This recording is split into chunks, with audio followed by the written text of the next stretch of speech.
success story. Many people in Myanmar have marked the third anniversary of a military coup by staying home, a form of silent protest. Usually busy streets were quieter than normal, as was public transport, as people showed their disapproval for the military government. The UN Secretary-General Antonio Guterres used the anniversary to call for the army to end its campaign of violence and repression. The UN repeated that one-third of Myanmar's population, 19 million people, now needs urgent humanitarian support. That's an extraordinary number, considering only 1 million required aid before the coup. The army is coming under increasing military pressure, but has promised to do whatever it takes to crush the opposition. The BBC's Michael Bristow. Authorities searching for the missing off Puerto Rico's northwest coast. Crowded boat capsized, killing at least 2. Vast majority of migrants trying to get to Puerto Rico from Haiti and the Dominican Republic. Townhall.com. The world's largest exporter of cars and trucks? Well, it's not the U.S., and apparently it's no longer Japan either. The Japan Automobile Manufacturers Association reported Japan exported 4.42 million vehicles in 2023. That's up 16% from a year earlier, while domestic auto sales totaled nearly 4.78 million vehicles. According to figures released earlier by the China Association of Automobile Manufacturers, China exported 4.91 million vehicles last year. That was nearly 58% more than the year before. Correspondent Jeremy House. A video taken by a high schooler shows Indiana lawmaker Jim Lucas flashing a holstered gun at students who are visiting the State House to talk to legislators about gun control. During an exchange, Lucas told the students, "I'm carrying now." Lawmakers do have the right to bear arms inside the state capitol. More on these stories at townhall.com.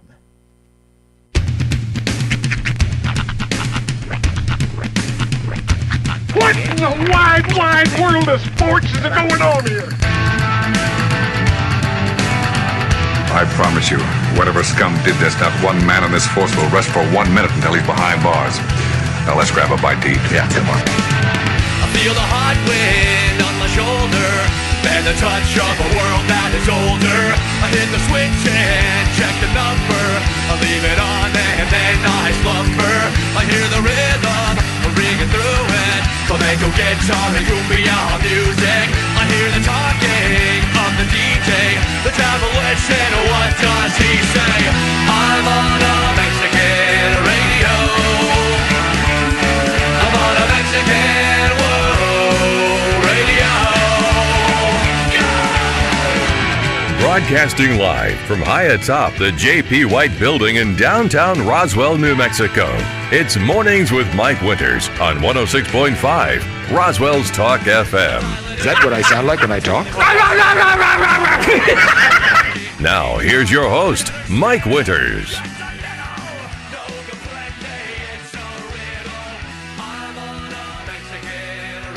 And good morning, one and all. Welcome to Mornings with Mike Winters. I am he.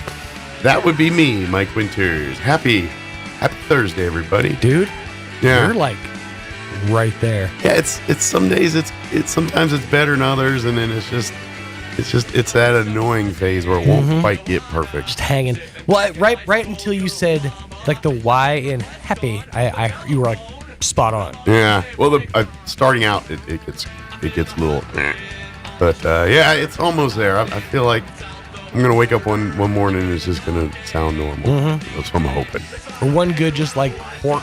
Yeah. It'll bring up whatever phlegm is blocking. Yeah.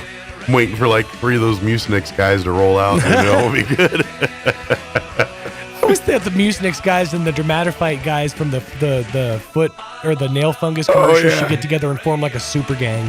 Yeah, or at least have a big party. Yeah. And we can watch that. But happy Thursday, everybody. A slightly less mucus-filled. Yes. I mean, I love there was a point in like in the mid 2000s where like every gross thing had to be like personified with an animated character. Yeah. Like I'll never forget hey, that's the only reason I know the word is, hey, I'm a Dermatophyte. the nail fungus. And then he, in the most horrific moment in commercial history, he grabs that animated dude's toenail, and just wrenches it up like it's a car hood. Yeah. And you're just, ah! Very Looney Tunes-esque. Oh. Anybody who's ever had a dad that's done that or like, pulled an ingrown, once you see that, you're like, oh my God. Or the, like when you smash your nail and it blackens and then eventually falls off. Yeah. But, as soon as you see that, just that, hey, I'm walking here. I'm going to fight. I'm going to lift this guy's toenail up and he's going to scream in excruciating pain. That's what we do. Yeah. Have you ever had like a nail fungus or anything? Nope. It can be rough. I've had it in the days, and I've heard. Yeah, I had to take medicine for a while to get rid of it when I had it. Genetically, I should. Like my dad was notorious for getting them. Well, but, and in my younger days, this don't sound right, but spent a lot of time in locker rooms. No, you know what I mean? I'm a man who knows his way around a locker room. But like when I was younger, you played sports and did more. I was in the military. You spent a little more time in locker room like environments and things. So I was more open. I've luckily almost never had to publicly shower. There's only one time, like when I was in high school, I remember like having to do like the shower after, So you've never really had particularly strenuous gym class? You've never really had the life experience of walking into a locker room and seeing the 8-stall shower and no privacy to do said showering. I forced that to never happen. I'm like, okay, well, I'm just never going to take these underpants off in high school. I literally became, not Tobias, Funke from Tobias from Arrested Development. I became a never nude. Okay. I would wait until the guys would clear out, and then I'd go and I'd do my change. Because I didn't want to face the ridicule of it.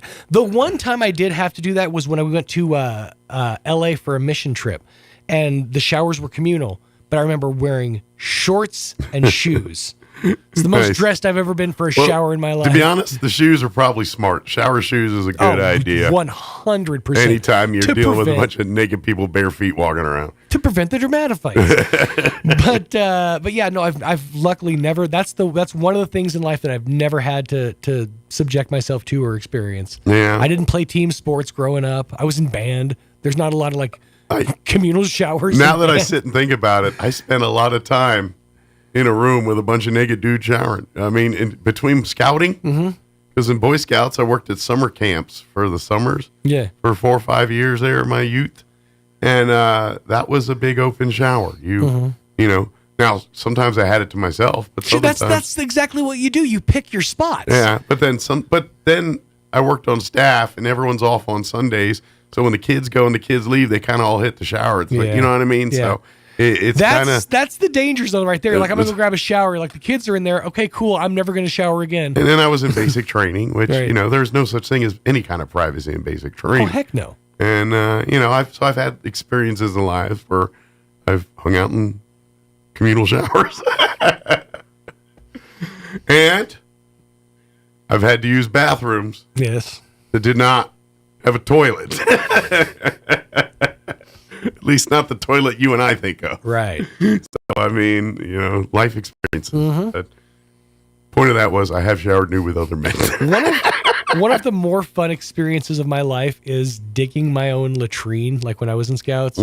Because there's a second when you're doing it where you're like, I'm literally like digging a final resting place for my poo. It's kind of like one of those, you go out into the middle of the desert and you watch somebody dig his own grave.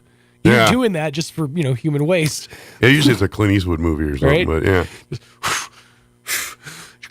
Tears streaming down their face knowing they're going to be. And that's the other thing. This is something that's always bugged me about those movies and that trope is how do you make someone dig their own grave? Let me explain. If you take somebody out in the middle of nowhere... Yeah, why didn't the guy just say, no, what are you going to kill me? Exactly, you're going to kill me either way. Dig your own hole. Right. Don't make me work before you're inevitably going to shoot me. See, and that's why I think digging your own grave only works in the movie. Right. Like in real life, that's never, ever happened. Yeah, because the last thing I'm going to do is spit in your face and say, dig it yourself. And I've watched enough, mobster movies. So usually those guys either dig it on the fly or they pre-dig. Like they'll be like, we already got some holes out there. Just go take them out to one of the holes, So, but, So rarely do you see a mafia guy say "dig your own grave." Mm-hmm. It's always a Western, right? So It's one of those tropes that's like, I don't think I'm gonna do that. I think I'll make you do the hardest thing in the world. You ever dug a hole, like a deep hole? That is hard. The only way you could maybe pull it off is if you're like, well, I'm just going to leave you here and let buzzards get to you. Maybe get them to a point where like, I'd be better in a hole. But I mean, that's a stretch. Once I'm gone, I'm gone. That's a stretch. But Let the buzzards have me. In the Western times, maybe you convince them. But anyway, there's something else I was going to mention, and I just completely spaced on it. Oh, I hate when that happens. That's the worst. I completely just spaced on it. Oh, well. Well, let me give you the rundown. Yes. We're going to replay our interview we had with the folks from American Legion Post 61 this hour. Talked a little bit about them taking over Memory Lawn, and they got their meeting tonight, so we invite folks to that. I'm going to replay our interview with Lori Schatz, talking about the Johnny Cash show on Saturday at the Roswell Community Little Theater, 2 o'clock and 6 o'clock. Tickets are still available for that show at Roswell Theater, theatre.com. So we'll play that interview for you. And then Amy McVeigh-Tejas with the Historical Society will drop by for a visit here about 9:15 this morning. Give us an update what's going on there. So, and then, of course, we'll do all of the features, the newses of the local and national variety and all that. That window is cruel this morning. Is it? It's wafting in smells from the martinis. Oh, I was say, because it's kind of warm in here. I kind of want to leave it open if possible. What is that? What is that intoxicating I smell huevos rancheros. That's what that is. Yes, the delicious smell the of green huevos chili rancheros. starting for the day. So, in the NFL world, for the rest of us that aren't Chiefs or 49ers fans, our Super Bowl has already started, because of the offseason with the rest of us. And so, as a Washington Commanders fan, yesterday was one of those days where you're like, what are we doing, Harry? Do something. Because all of these coaching prospects that have been attached to Washington are falling off the board. And I'm really thinking we're going to end up with the defensive coordinator for the Dallas Cowboys as the head coach of the Washington Commanders. And here's the other funny... Are Pickens that slim? Well, and to be honest, he's not a bad pick. He's just a previous head coach that did not do well. And so he's got that baggage on him. Like, he was the head coach of the Atlanta Falcons, and he had success dealing with players, but as far as wins and losses, not so much there for the Falcons. But when you talk to every player in person, they love him as a coach and everything else. But it reeks of Ron Rivera too, which I love Ron Rivera as a man. He's a great man, and in his day, good coach. But I think the NFL has passed him by a little bit. I feel like the last time the Atlanta Falcons were at all relevant was there's an episode of The Simpsons from the first 8 seasons. Yeah. And the joke is that Mo covers his mouth with a bar towel and says who's playing in the Super Bowl so they could add it in post. Right. And he goes, Atlanta Falcons. That's the one time I remember them being relevant. But he got it wrong. Yeah. Atlanta never won the Super Bowl. But and here's the other, and if it happens this way, I'm just going to be like, well, of course it does. I also heard a rumor. I didn't see it I just heard people saying it. I didn't actually see it on officially a fake Twitter account or nothing. But I saw that, of course, the former Commanders coach, Ron Rivera, he's been interviewing as a defensive coordinator for the Philadelphia Eagles, the Los Angeles Rams, and I hear tell he's also interviewing for the Dallas Cowboys. Oh. Wouldn't that be a funny little twist? If the former defensive coordinator for the Cowboys ends up being the head coach of the Washington Commanders, and the former head coach of the Commanders ends up being the defensive coordinator for the Dallas Cowboys. What's that Kirk Cameron movie from... Or no, they've done several of them. The old... the Freaky Friday. Freaky Friday, but switcheroo. The old switcheroo, but the one with Judge Reinhold, where yeah. they just wake up in each other's jobs. Well, there's the one with Ryan Reynolds and... what's his name? Bateman. Jason Bateman. That's right. I forgot about that one. Yeah. Where they pee in a fountain or something? Yeah, I completely spaced on that one. Yeah. They've done that's That's a trope that needs to be brought back. Yeah, well, speaking of tropes, it will. Don't worry. No, of course. Give it about 3 years, and we'll see none of those movies. It's a go-to go-to storyline. Yeah, it's almost as famous as the Brady Bunch story. The nose, where you have the mom with the kids and the dad with the kids, and they blend the family. Mm-hmm. I mean, that's a big, the blended family trope. That's another trope that gets done every 3 weeks. Step by step. I mean, you could throw a rock and you could find blended. Modern Family literally was one of those shows. Yeah, absolutely. Yeah, it's a lot of that's the other. Yeah, the other Brady. trope. The Bradys walked so that so the Pritchards could run. That's right. They're trailblazers. That's right. All right, it is 18 minutes after 7. Let us get you up to date on the weather. Guess what? Don't get excited, but rain's back in the forecast for tomorrow. It's back. Back again. All right, here's your weather. I'm meteorologist Steve Hamilton with your Pecos Valley weather. Looking good today, low to mid 70s and lots of sunshine. It'll be clear for the overnight hours with low 40s. A little bit of a change on Friday with a low pressure system moving to our north. We could get a few showers. The wind will be picking up to about 30 miles an hour, high in the mid 60s. Sunny and cooler for the upcoming weekend, gusty wind and upper 50s. That's your latest forecast. I'm meteorologist Steve Hamilton. Thank you, Steve. Currently 37 degrees here in Roswell. Humidity is at 76%. Winds currently out of the west at 3 miles per hour. Sunny today and a high of 73. That's right. T-shirt season today. Winds will be out of the south 5 to 10 miles per hour. Tonight, partly cloudy with an overnight low of 43 degrees. Southwest winds 5 to 10 miles per hour. As I mentioned earlier, it's back. A 20% chance of rain for tomorrow. They're talking like a 20% chance, hiccups, of showers and thunderstorms on Friday afternoon. Increasing clouds, expect a high of 64. Winds will be out of the southwest 5 to 10 miles per hour early. Winds will get breezy for the afternoon, 15 to 20 miles per hour. Friday night, partly cloudy with an overnight low of 39 degrees. Winds will be out of the west at 15 miles per hour. Saturday, it's straight up going to be windy. And I wish I had better news on that, but it looks like it's going to be windy. Sunny, 59 for a high. Winds will be out of the west early, 20 to 25 miles per hour. Increasing 30 to 35, gusting as high as 50 miles per hour on Saturday. So batten down the hatches. Saturday night, mostly clear and windy with an overnight low of 41. Sunday's going to be breezy and sunny with a high of 62. So enjoy today and batten down the hatches on Saturday and pray for moisture on Friday. All right, 7:21, we're going to take a 4-minute break, then we're going to play our interview with American Legion Post 61. Don't go away. You're listening to Mornings with Mike Winters. Foot and ankle problems are often agonizing, but they don't have to be. At Artesia General Hospital, we're passionate about helping every patient return to optimal mobility with confidence and comfort. Our board-certified podiatrists, Dr. Jennifer Chow and Dr. Michael Krupa, provide a full spectrum of services ranging from routine foot care and pain relief to customized treatment plans and leading-edge surgeries. Visit artesiageneral.com/foot care to request your appointment today. Get your tickets now for Red Zone Presents A Night with Jason Witten, coming to Artesia Saturday, April 13th. Jason Witten is an 11-time Pro Bowl selection and 2-time NFL All-Pro with the Dallas Cowboys and is currently head coach at Liberty Christian High School in Argyle, Texas. Jason is one of sports' top leaders on and off the field.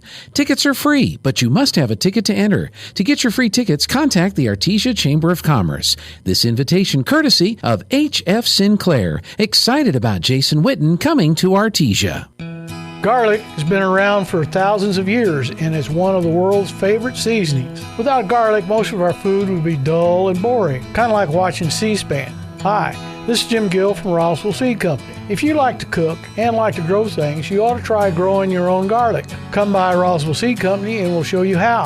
And next August, you'll have fresh, homegrown garlic to make your food taste great and keep the vampires away. The need to grow past our basic capabilities and experience the impossible will forever keep aviation technology evolving. Within the Aviation Maintenance Technology program at ENMU Roswell, students thrive knowing that the faculty and community are supporting their success. ENMU Roswell is dedicated to empowering students through hands-on skills training in a nurturing environment. To learn more, contact us today. In Mark 11, Jesus says, "When you stand praying, if you hold anything against anyone, forgive them, so that your Father in heaven may forgive you." That's pretty tough. C.S. Lewis once said, "To be a Christian means to forgive the inexcusable because God has forgiven the inexcusable in you." Let's be honest, forgiveness is hard. We aren't God. We don't forget the hurt when we forgive. However, if we hold on to the hurt and anger and don't forgive, it's like holding onto an anchor and jumping into the sea. If you don't let it go, you'll drown. Forgiving isn't just for the person you forgive, it's for you too. It's not forgetting, it's moving forward, letting yourself heal. It opens a pathway to peace despite what has happened. God doesn't expect you to handle the hurt alone. He's there to give you the strength you need to move forward. Christ was crucified for our sins, yet still chose to forgive us so that we could understand the forgiveness we must give others. We as a church are also here to support you through this process. Come and join us. Join us at the Country Club Road Church of Christ for worship at 10 a.m. on Sunday, located on the corner of Country Club and Washington in Roswell. If you think the only job at a broadcast station is in front of a microphone, you're missing some great opportunities. The broadcasting industry in New Mexico is thriving and offers exciting career opportunities in many areas, including advertising, sales, promotions, news, business administration, engineering, and more.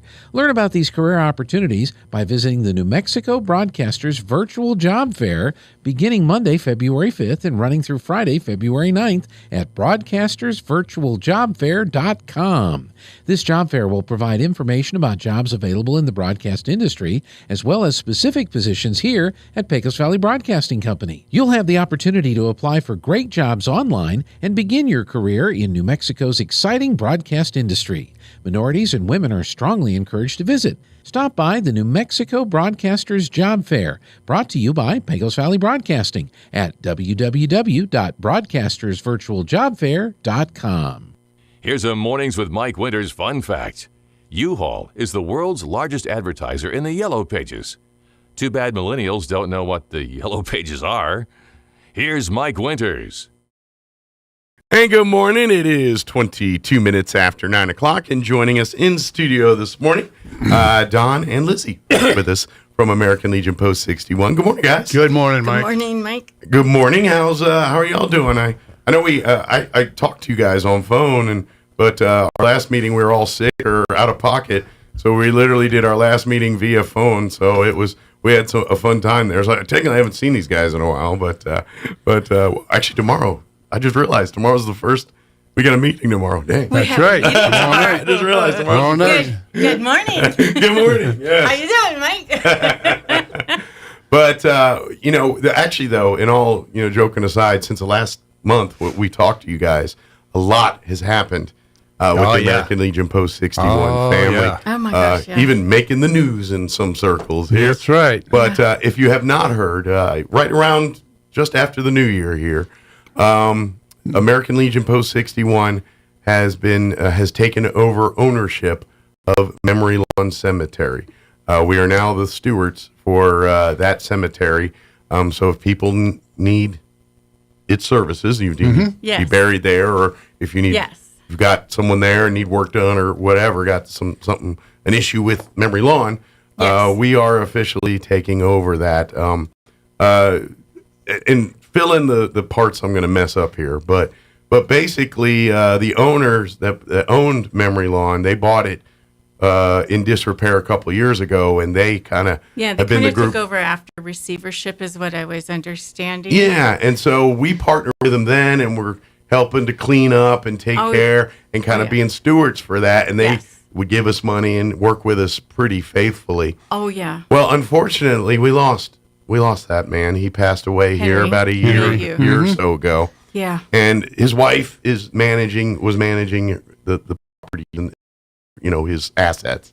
And so they don't live here anymore. They don't. So they basically sold it to us for $1 with the promise that we keep it going the way that we keep it going.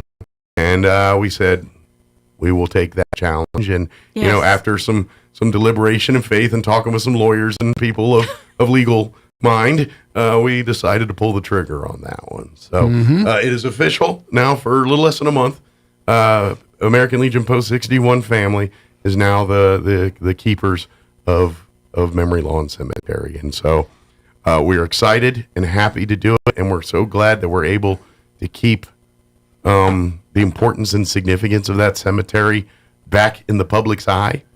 But we bit a big chunk of meat here. We kind of need some help. So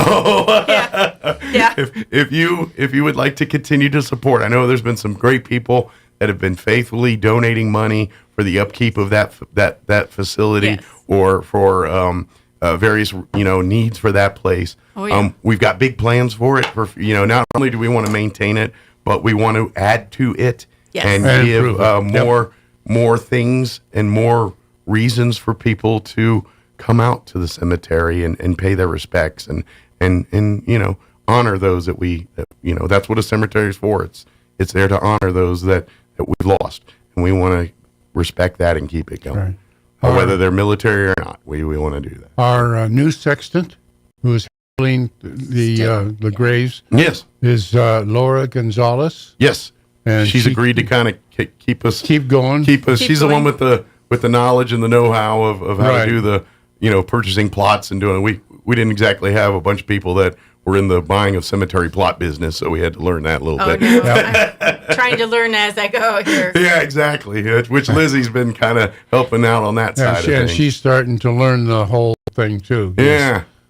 She's been dying to learn it. to Sorry, get I up- had to do yeah. that You joke. had to do that, I had to do didn't that you? joke. It was there. I had to do it. You're so bad. It's a bad pun. I had to do it. Someone Yeah, had you to. got to. Yeah, if you People are didn't, you would have failed. That's right. you I would know? fail as a moderately funny DJ. we got all kinds of people dying to That's get right. into the cemetery. Dropping in left and right. Oh, it's getting bad now. I got to stop.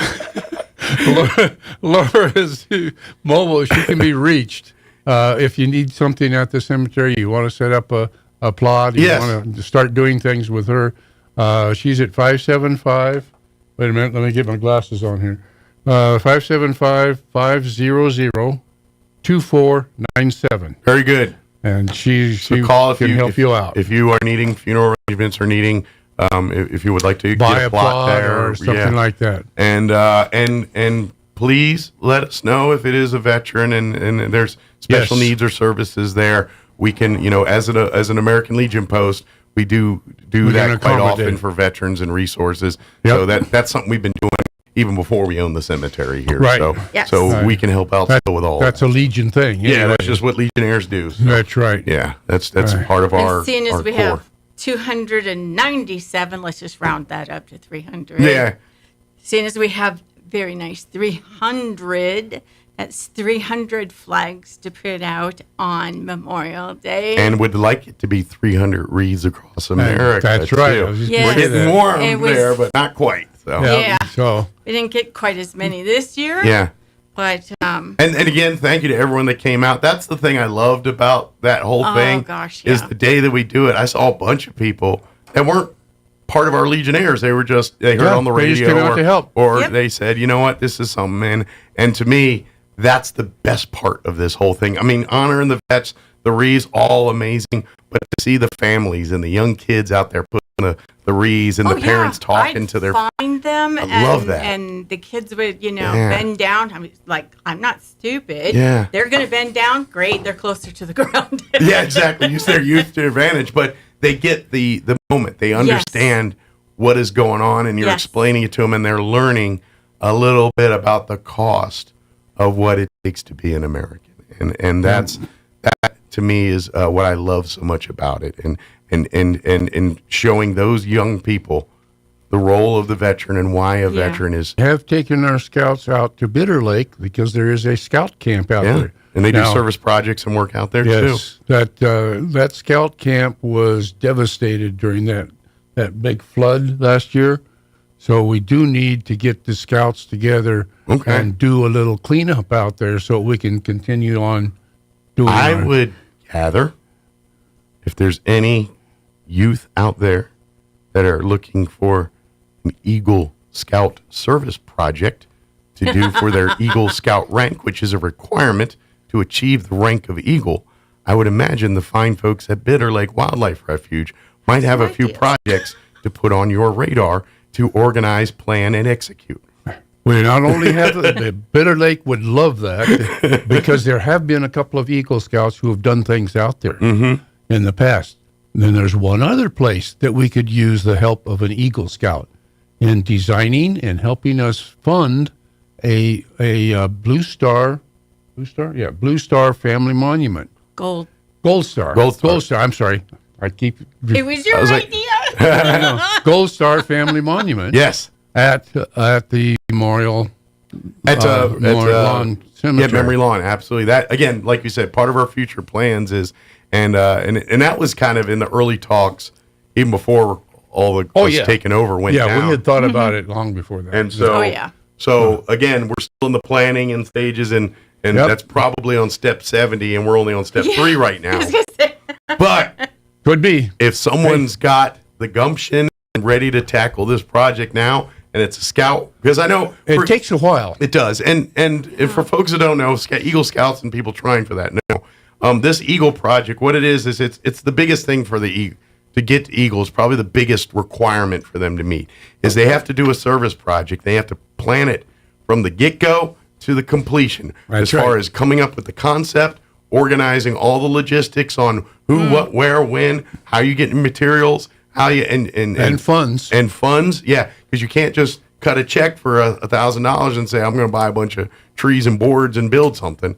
No, you got to, so you have to go and solicit. You start talking to your hardware stores and your garden places and your other places and see if they'll help out the Boy Scouts and give you, hey, I'll donate a tree, or I'll donate a couple bales of hay, or I'll donate wheelbarrows, I'll donate whatever. And generally it's the Scouts as their manual labor. They recruit the labor to do said project and then follow afterwards, making sure that everything it meets the needs and it satisfies the client or whoever benefits from the project. Right. And so it's really teaching the Eagle Scout to be a leader on a project from day one to completion, to show them what it takes to do that. So it's a very important part of the rank of Eagle, or becoming an Eagle. And so if there are those kids that are looking for that project or got mom and dad, because I know I was there.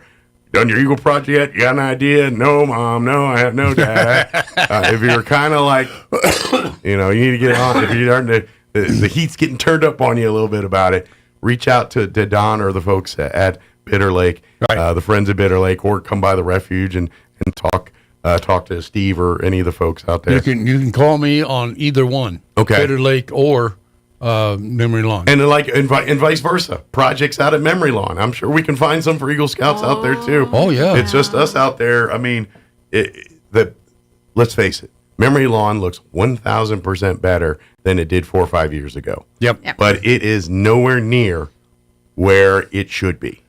I mean, we need got to get another 10,000% to do. I mean, irrigation and the grass, and that's kind of that's the next phases. And that's the nice part, is that you can go online to the Memory Lawn website and you can donate money. Absolutely, you can do that through RoswellLegion.org. Absolutely, and that's 3 L's, Roswell.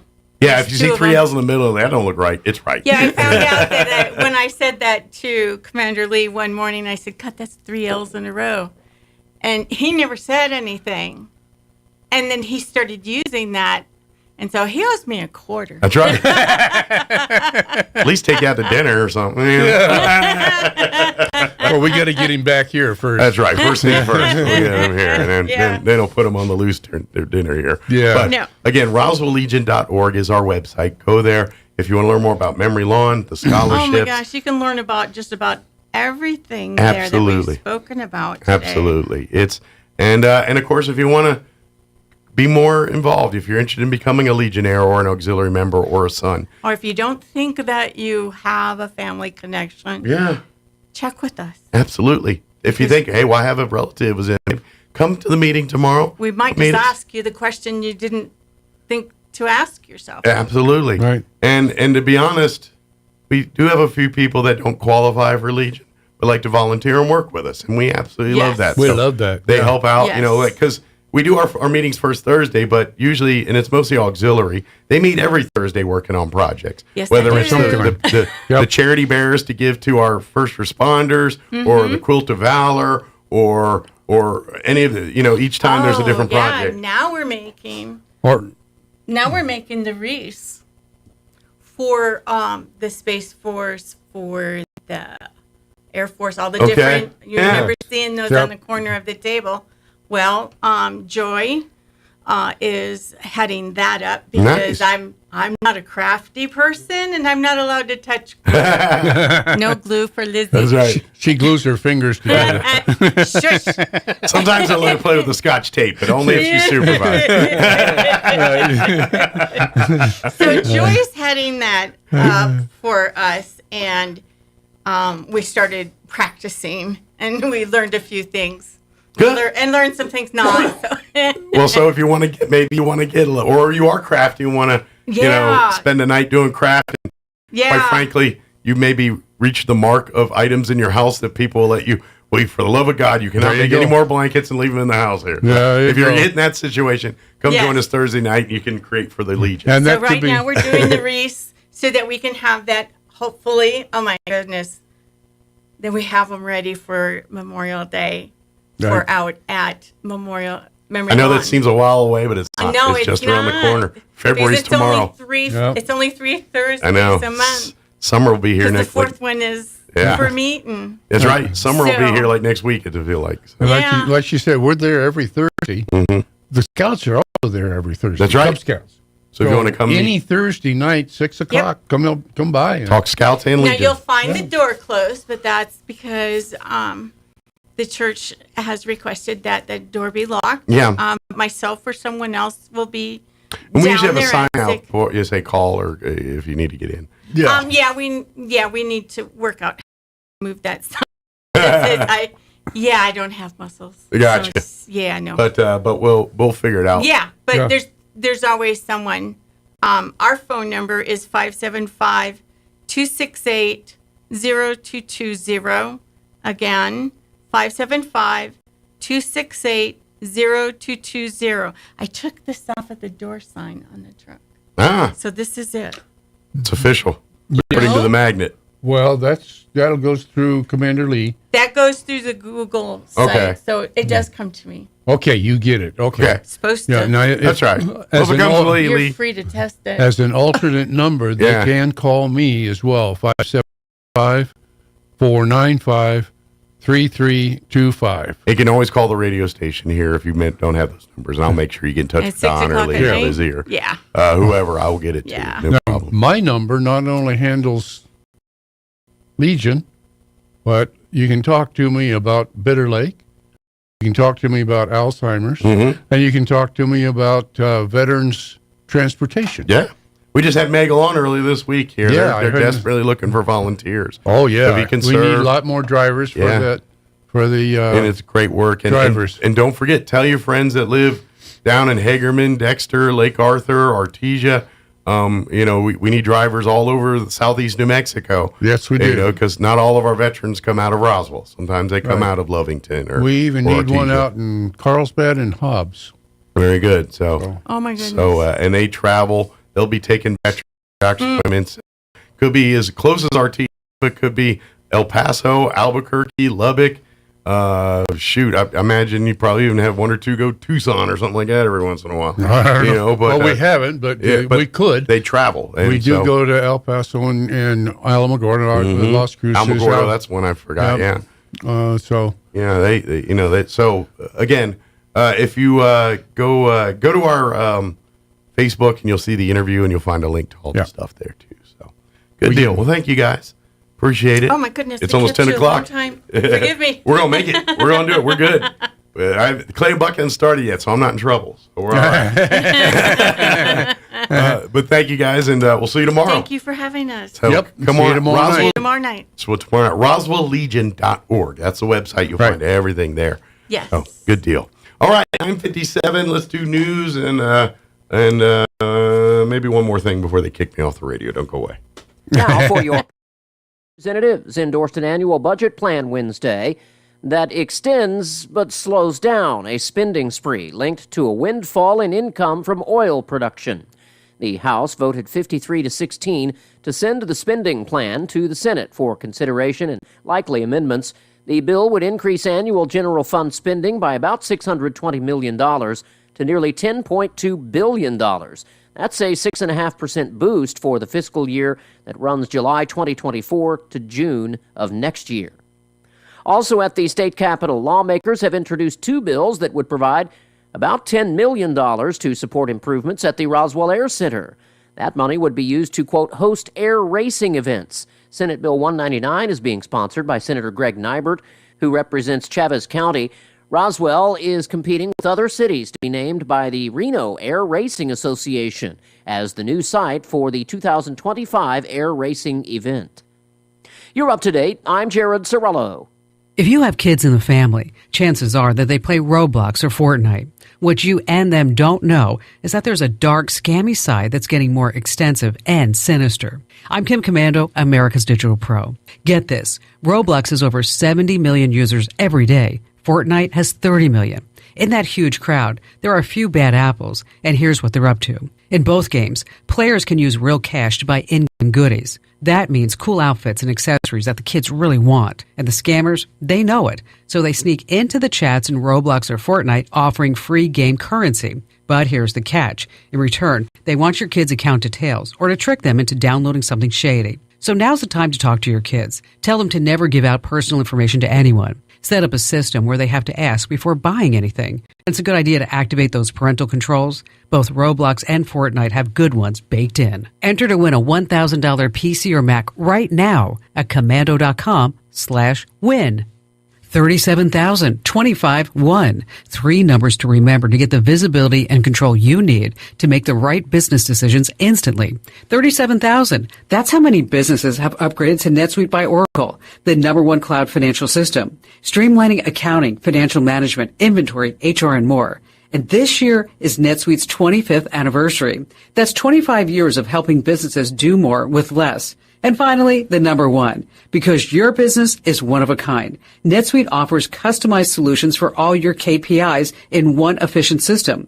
That's one source of truth to manage risk, get reliable forecasts, and improve margins. Everything you need all in one place. Right now, download NetSuite's popular KPI checklist, designed to give you consistently excellent performance, absolutely free at netsuite.com/Kim. That's netsuite.com/Kim to get your very own KPI checklist. That's netsuite.com/Kim.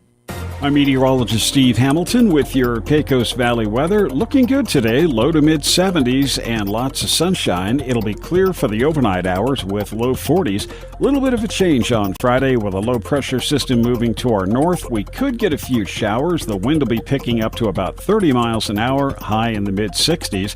Sunny and cooler for the upcoming weekend, gusty wind and upper 50s. That's your latest forecast. I'm meteorologist Steve Hamilton. It's time for the Chavez County Sports Report. We've got a boys-girls basketball doubleheader tonight at Gateway Christian, where the girls will start off the proceedings against Dora. And both teams are 10-6 overall. Gateway Christian is 2-0 in district play. That starts at 5:30. And then the guys follow at 7 o'clock. The Gateway Christian guys are 6-10. Dora is 9-7. NMMI is playing boys and girls basketball tonight, but at separate venues. The guys will be at home against Hot Springs. This should be a good game. NMMI is 10-7, coming off a victory on Tuesday over Goddard at Goddard. They'll be hosting a Hot Springs team that is 13-5. That starts at 5 o'clock. And the NMMI girls at 1-5 will be playing at Jowl today at 5 o'clock. The Panthers are 7-9. The sports report brought to you by DSI. Call DSI for all your office technology needs. I'm Eric Butler at Roswell's Talk FM 106.5. With the Wall Street Business Report, I'm Bill Alexander. Pay and benefits for America's workers grew in the final 3 months of last year, the slowest pace in 2.5 years, a trend that could affect the Federal Reserve's decision about when to begin cutting interest rates. E-commerce giant eBay will pay $59 million in a settlement with the Department of Justice over thousands of pill press machines sold on the platform. The machines can be used to manufacture counterfeit pills that look just like prescription pills. Donald Trump had a meeting with members of the Teamsters Union in Washington on Wednesday as he tries to cut into President Joe Biden's organized labor support. President Joe Biden has the support of the UAW. Walmart has plans to open more than 150 stores over the next 5 years. The company said in October it was looking to invest more than $9 billion over a 2-year period as it undertakes a massive plan to expand its operations. For the Wall Street Business Report, I'm Bill Alexander in Washington. In Mark 11, Jesus says, "When you stand praying, if you hold anything against anyone, forgive them, so that your Father in heaven may forgive you." That's pretty tough. C.S. Lewis once said, "To be a Christian means to forgive the inexcusable because God has forgiven the inexcusable in you." Let's be honest, forgiveness is hard. We aren't God. We don't forget the hurt when we forgive. However, if we hold on to the hurt and anger and don't forgive, it's like holding onto an anchor and jumping into the sea.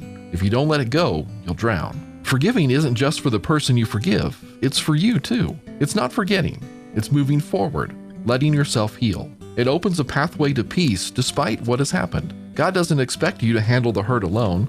He's there to give you the strength you need to move forward. Christ was crucified for our sins, yet still chose to forgive us so that we could understand the forgiveness we must give others. We as a church are also here to support you through this process. Come and join us. Join us at the Country Club Road Church of Christ for worship at 10 a.m. on Sunday, located on the corner of Country Club and Washington in Roswell. Attention high school students and parents. ENMU Open House Spring Preview Day is Saturday, March 23rd. Future Greyhounds can get information about admission and scholarships, meet with the faculty to talk about potential majors, get a specialized campus tour, and win great prizes, including a $500 scholarship.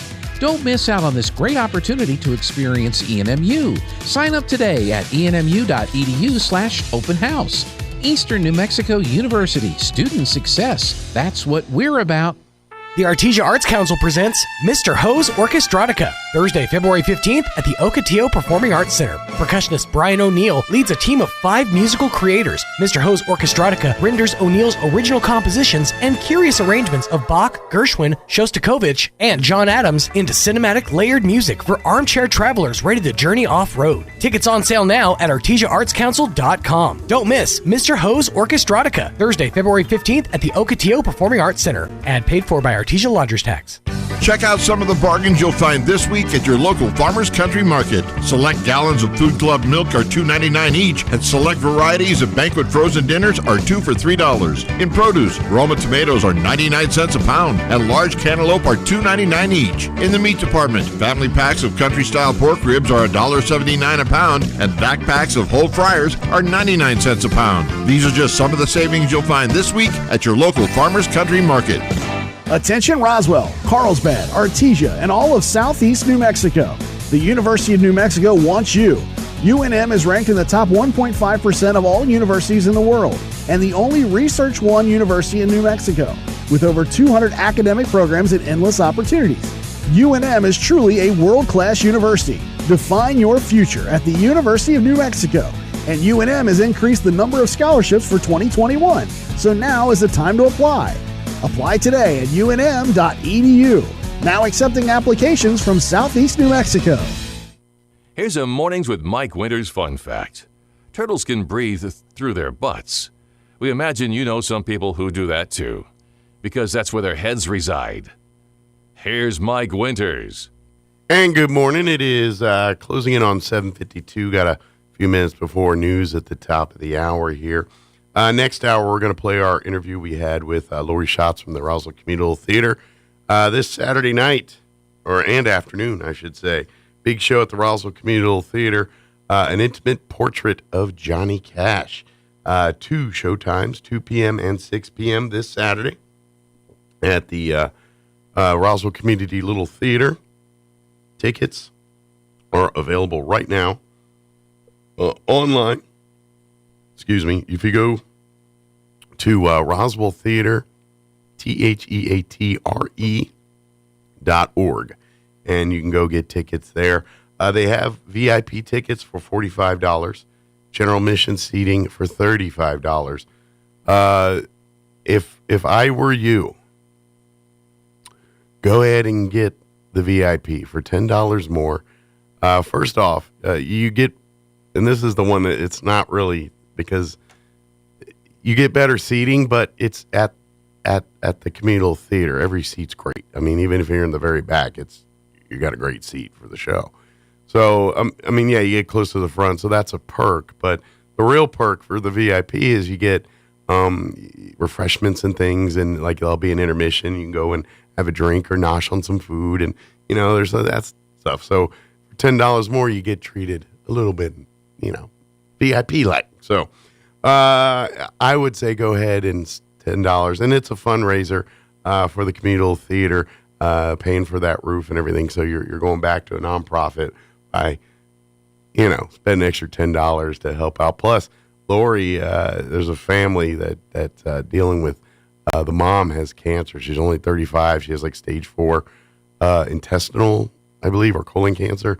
But she's in Arizona. She's a mother of, I believe, 2 children and a husband, and so Lori has said, I'm going to donate my portion to that family. So by you, and matter of fact, if you go to the event, either the 2:00 or the 6:00, you can make a donation to the family and all that too, and learn a little bit more about the family and what's going on there. But so there is, you're helping out by coming out to the show and enjoying, which quite honestly is the only real way you're going to get a live Johnny Cash at this point. He's obviously no longer with us.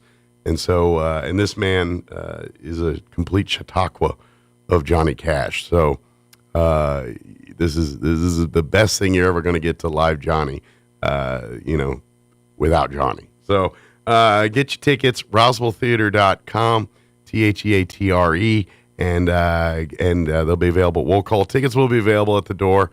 However, especially if you want the VIP, I just go ahead and get them in advance. Get them today.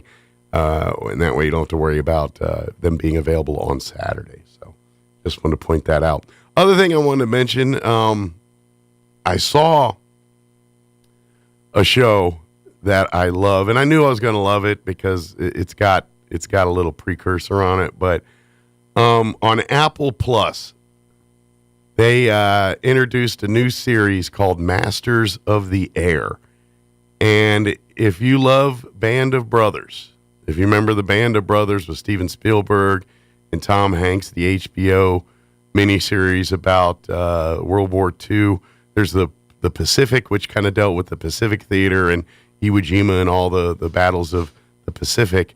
And then there was Band of Brothers, which followed Easy Company through their toils in Europe during World War II. Both are excellent miniseries.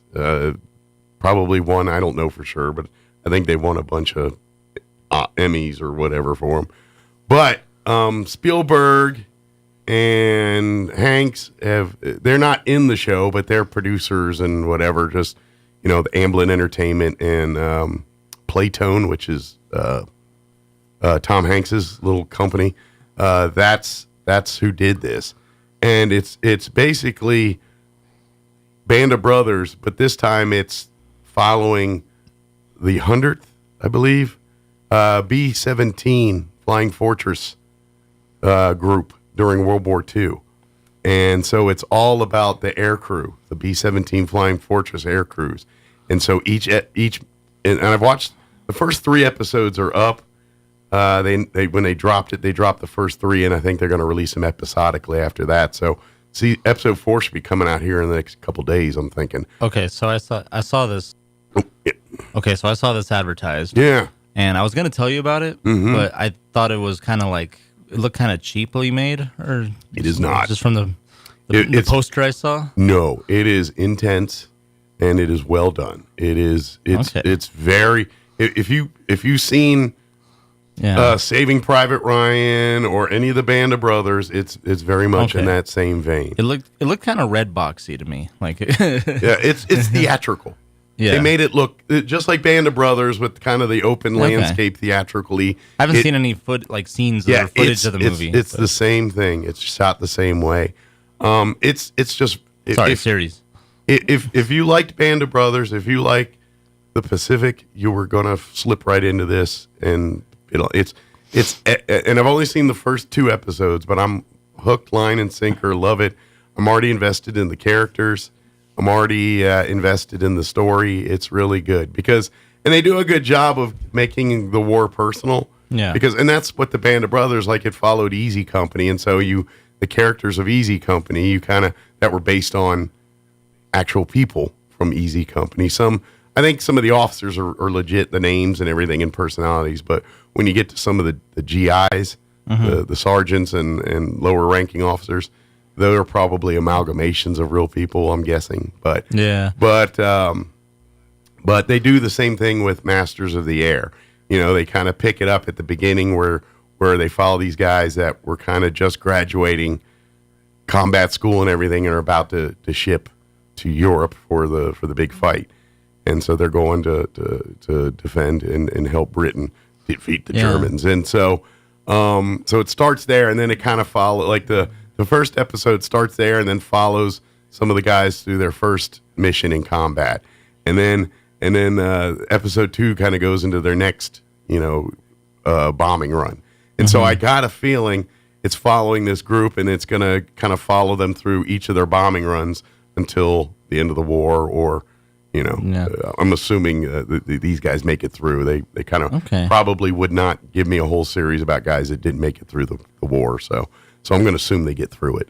Some of them will, obviously, some won't. But yeah, I saw it advertised on Roku, I think. Yeah, it is excellent. It's, put it this way: if you don't have Apple Plus, this is worth getting Apple Plus for. And then while you're there, you can check out Ted Lasso and all that. Which, and to me, like, Apple Plus is missing enough content to want you to have it. I just got it for free and then never glommed onto it. I don't know. Apple Plus is swinging pretty hard. But that's what I'm saying. They're changing that, and I think Masters of the Air might be one of those first things that you're like saying, you know what, I might want to get an Apple Plus subscription, because if that's what they're going with, they're going to give HBO and those guys a run with that. Like, I'm looking at Apple Plus over Hulu, and on the same level as like Netflix. Yeah, and they kind of have a bougie look. We got to go, but they kind of feel like they're a little bit like, I'll talk about it on Killers of the Flower Moon. Yeah, we got news up next. I'm Rich Thomas. Described as an act of self-defense, the U.S. has launched another attack on Houthi rebel targets in Yemen, taking out some drones that were apparently set to hit commercial shipping in the Red Sea. The 12th strike against the Houthis since January 11th. It's the second in the past 24 hours. The United States says talks aimed at winning the release of more hostages held in Gaza continue in a constructive vein. The White House describes the discussions as sensitive as U.S. officials seek a longer temporary ceasefire than the 1-week pause in the Israel-Hamas war back in November. In broad strokes, we are looking at an extended pause is the goal. How long? That's all part of the discussions. National Security Council spokesman John Kirby says a longer pause would allow for the release of more hostages and the delivery of more humanitarian aid to Gaza. Greg Clugston, Washington. The president was there this morning, along with members of Congress, including Kansas Republican Congressman Tracy Mann. We gather in historic Statuary Hall this morning in the spirit of Jesus to pray for the president, for one another, and for the country. It was the 72nd annual National Prayer Breakfast. 3 people killed, 9 others injured. An accident at an airport hangar under construction at the Boise, Idaho airport. That massive structure collapsed into a heap of rubble. Airport operations not affected by the accident, and an investigation is now getting underway. The latest job numbers are in. Applications for unemployment benefits climbed to 224,000 for the week ending January 27th. An increase of 9,000 from the previous week. It's also an 11-week high. Stocks advancing this morning on Wall Street, with the Dow up 10 points, the Nasdaq ahead 80, and the S&P trading 14 points higher. More on these stories at townhall.com.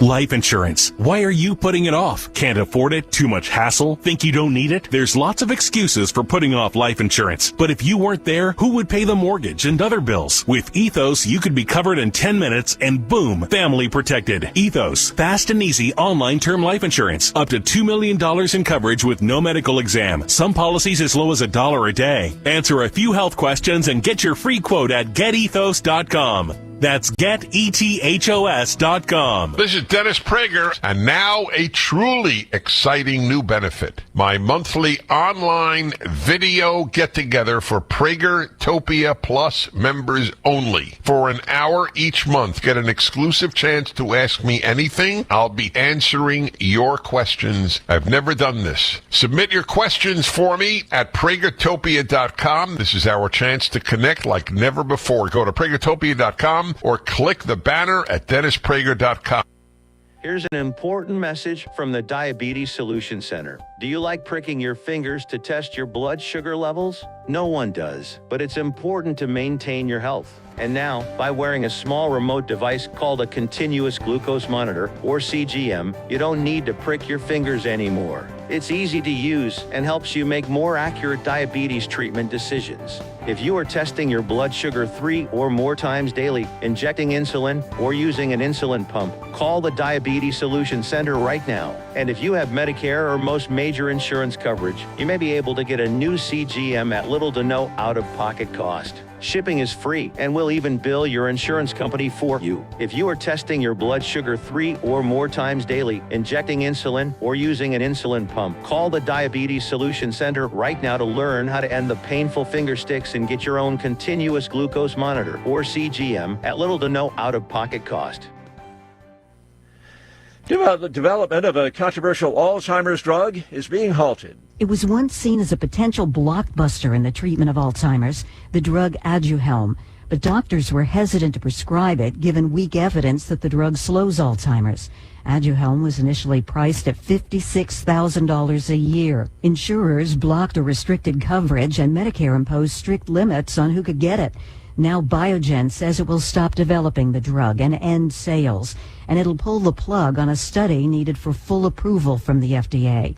Biogen says it'll focus now on other treatments for Alzheimer's, the fatal mind-robbing disease. I'm Rita Foley. A bipartisan $79 billion tax cut plan has cleared the House. Among other things, it expands the child tax credit and also brings back some business tax breaks. However, its fate in the Senate at this point remains uncertain. More on these stories at townhall.com.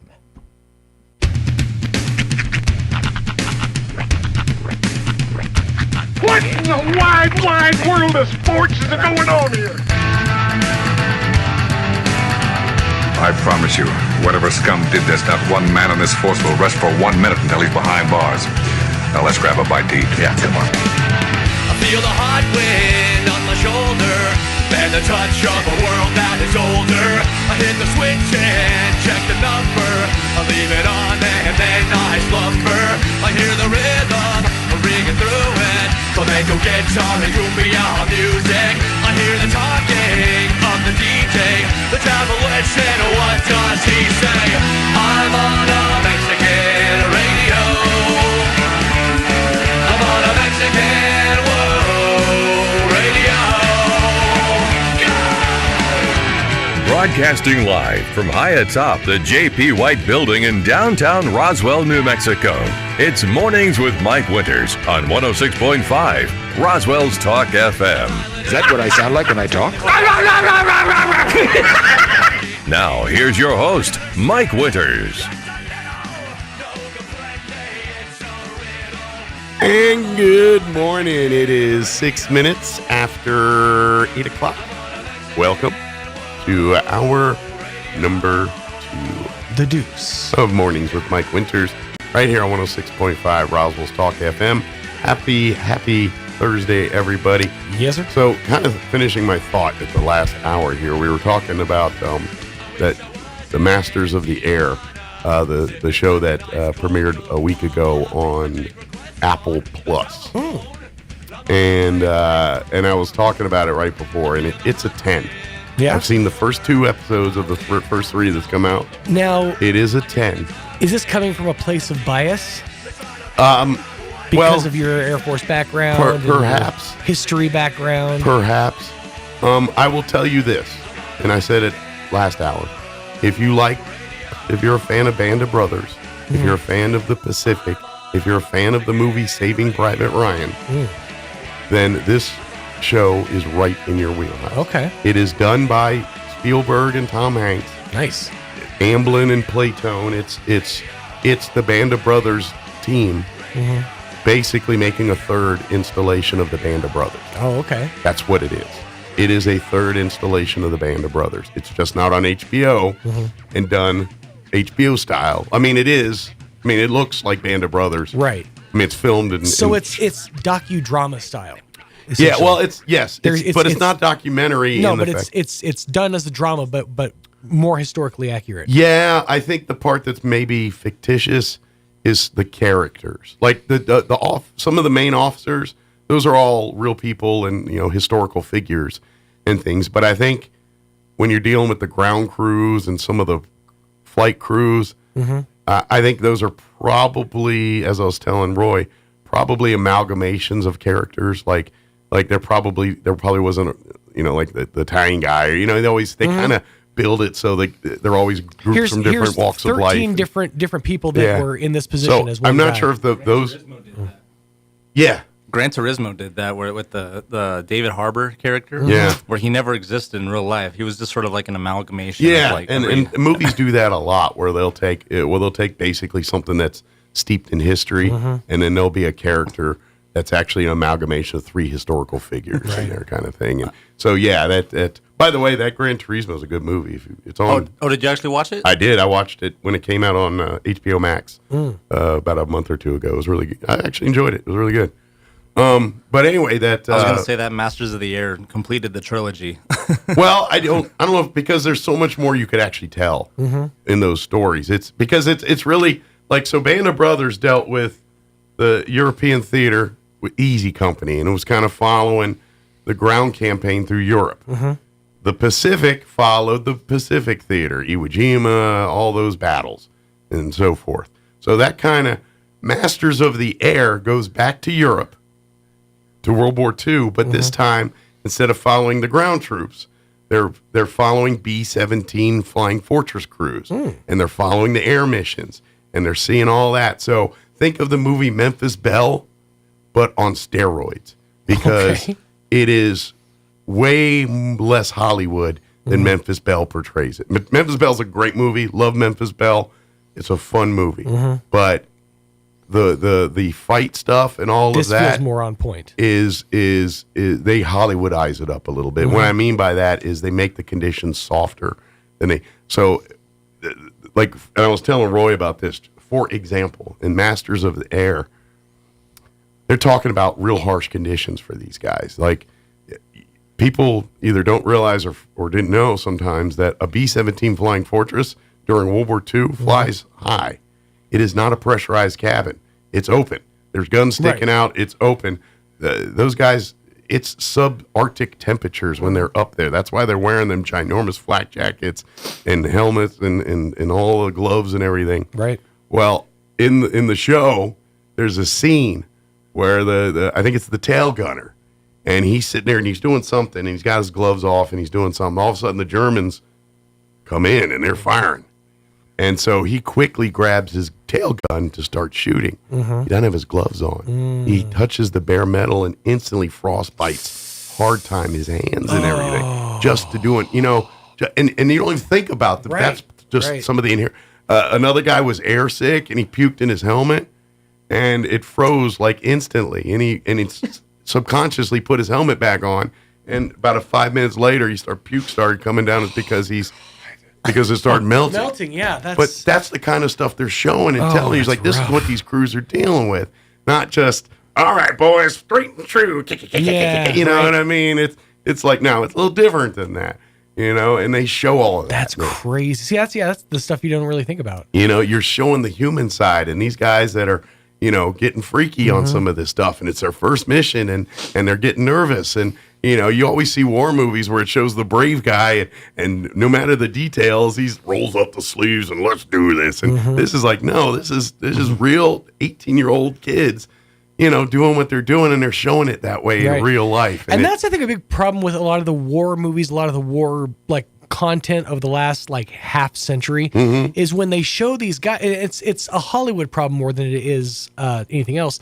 When they show these, supposedly young dudes, it's always guys in their 30s, 40s, paunch belly bit, like starting to look like thin, the hair. It's not believable that you're military age. Yeah. So now that we have Hollywood has kind of gotten younger, and there's a new generation of actors and actresses, it's more believable that this person is of military age. Yeah, and they do that, and they do a good job because you see them, like even like your pilots and stuff who are majors or captains or even colonels in some instances. And by us, we think of those guys, especially when you get to colonel. We think of a guy or a gal that's a little older, a little more, looks like somebody in their 50s or something, And this doesn't. It's like, no, this is the colonel. He was 28 or 30 at the time. You know what I mean? And so yes, it does. So for me, it's great. But you're right. I'm a little biased because I watched this one, and there are things that remind me of my time in the military. Like they do a great job in one episode and it's only a short time. And I think there's going to be more of it as I watch it. But they talk a little bit about the ground crews and what they do and how and granted, and that's basically what I did in the military. Now, granted, I did in the 90s versus the 40s, but that's the cool thing to see the juxtaposition of how they did it back then versus. So I was seeing that, and I'm like, and the work is different. I mean, it's the same but different because I was dealing with stealth fighters, and these guys are dealing with B-17s. It's a different thing to work on, right? But night and day different. But the mindset, the way they do it, the whole. Like while the pilots, the crews are working through the night. For me, it was through the day, but it's the same kind of deal where, it was like a lot of these movies show the pilots show up and the crew chiefs, hey sir, your plane's ready, da, da, da, da, and they get on and go. But this one's like showing, it's like no, while we're sleeping, these guys have been up all night rebombing, patching up the holes, changing out keeping these things together, and they show a little of that. It's funny too the way you mentioned how you guys worked all day into the night, versus them working all night into the day, and it's just the difference in the flight. Like you were setting up stealth, so obviously they wanted to fly out at dusk to nightfall, right? Versus the B-12s, and this is back in the 30s, 40s when radar was in its infancy, and so flying out in the broad daylight makes a lot of sense. So you do have to do what you did during the daytime. Well, and it's funny you mention that because there is a part in the first or second episode where they talk about bombing philosophy. And it is over a bar scene where you got the Brits and the Americans talking in the bar. A bar fight ends up because it's a movie or TV show. They got to do that. But during that time, the Brits were doing all their bombing at night, and they were doing what was called what were they calling it? I can't remember the term, but basically, the Americans were bombing during the day, and they were doing more precision bombing. They were like saying, all right, we're going after the sub pen here to take out the subs, right? Or we're going here to do, and whereas they were just painting. The British would go at night and they say, okay, we're going to bomb this town, and we're hitting the civilians, we're hitting whatever. And the Americans were kind of like, no, we're only going after military targets. Or the British, in all fairness, the British had been fighting this a lot longer than we had, and they were doing bombing at night were safer. Right. But you can't find your targets. And there was also a difference. The Americans had something that no one else had. And they mention it in the show. They talk about, the biggest secret of World War II was the atom bomb. Number 2 was the bomb sight that our bombers and B-17 crews used. There's a site that I can't remember the name of, but it's a sighting thing, and allowed them to bomb more precision, more accurately. Therefore, they could do the daylight bombing and do it much more accurately because of this highly classified targeting system that they equipped in the B-17s.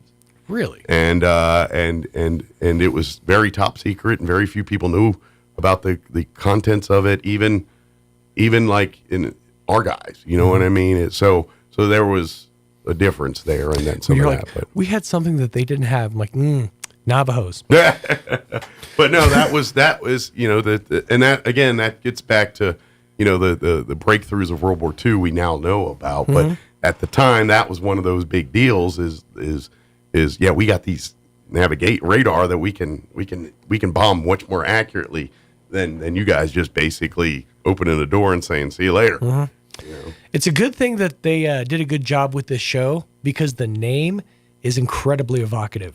Masters of the Air. Yes, because as soon as I hear it, I'm like, wait, they're redoing He-Man? That's what the universe. They only got the Yeah, air. I know. That's what I'm saying. This is Master of the Sky. I'm thinking it's a prequel. Yeah, He-Man's got the whole universe. It's a prequel. He hadn't earned universe yet. He's just got the sky right now. Yeah. But I will tell you right now, I've watched the first 2 episodes. If people that don't have Apple Plus, this would be, I think, something. This is the killer app. I would say this could be the show that, because I got a feeling there's more good. Like Apple's been kind of weak, but now they're building up to some good stuff. The Flower Moon movie, that's kind of a unique thing. Here's Ted Lasso's great. Here's my take. And yes, they do have a couple of comedies and stuff. Yeah. It feels like Apple TV Plus has way more of a serious bent. Exactly. That was what I was trying to lean into at the end of the hour. It seems a little more bougie than, but at the same time, I will forgive that if they give me good content. Sure. And Masters of the Air is worth the price of Apple Plus. Right. It is that good to me. And I cannot wait to see the rest of these episodes. Like it feels like, you remember when Tidal became a thing? Yeah. The music service that Yeah. Jay-Z and the Kanye and all of them started. Yeah. And their big thing was it was a higher frequency, and then there was the exclusives, like Jay-Z would only put his album out on Tidal. Yeah. It's like that's what Apple TV Plus feels like. It's like, they're putting out platinum content. They are. Well, and they're getting big names and stuff too. And I don't know what they're paying, but for people that have been kind of sleeping on Apple Plus, it might be time to consider, because if they lure more Master of the Air type stuff, I got a feeling they're going to start stealing Netflix, everything else, and maybe even cutting into HBO Max a little bit. Peacock. Yeah, it could be Peacock. Everybody needs to get when Peacock. You get, Disney Plus had it for a while, but people are tired of Marvel movies. Yeah, that's the thing, is we've hit superhero fatigue. Yeah, we have, and so that's but I think it's good. So I'm just telling you, Masters of the Air is excellent. Masters of the Air sounds like a show about basketball. To me, it just immediately evokes He-Man and. Now you forget all that. 10 minutes Skeletor. into the first episode, it's just a good show. It's excellent. If you want to get a good idea of what an B-17 Flying Fortress wing does during World War II, you will get not a better rendition. Right. Than There's that much show. more artsy. Yeah. Oh, it's not art. I mean, it's Like artsy, they're- but not artsy, like distracting artsy. It's needed raw artsy. Like it's weird to say, but it feels almost like I might be the lowest common denominator, which is why stuff like Peacock appeals to me. Like Ted, incredibly entertaining. Well, that's just what I'm telling you. Masters of the Air is all of that. Like, if you want the history and all that, it's there. But if you want to see top-notch kick butt action, it is elite with this. It's so well done. The fighting, the brutal realness of it is very good in that show. Yeah, love it. So Is it like 1917 good? Like the movie 1917? I don't think I've ever seen 1917. Oh, really? You got to watch that. Is it new? It's the one where the kid had. It came out in 2020. It was about World War One, and it's like done in one continuous shot. Oh, I've never seen that. I've never. It wasn't one shot. They simulate single camera. yeah. In some, No, I don't know in anything some about parts, that but movie. I'll have to check that out. Oh, yeah. yeah. Is it good? Yeah. Well, you liked it. I guess it is. It's a pretty good. Have you seen it? I've seen most of it. I've seen like clips of it. I've never heard of it or seen it. I saw it in theaters. And, Came out a yeah. couple of years ago. It completely missed my radar for some reason. It was during COVID. Yeah.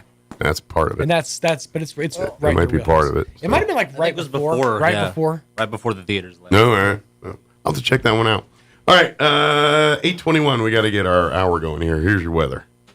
I'm meteorologist Steve Hamilton with your Pecos Valley weather. Looking good today, low to mid 70s and lots of sunshine. It'll be clear for the overnight hours with low 40s. A little bit of a change on Friday with a low pressure system moving to our north. We could get a few showers. The wind will be picking up to about 30 miles an hour, high in the mid 60s.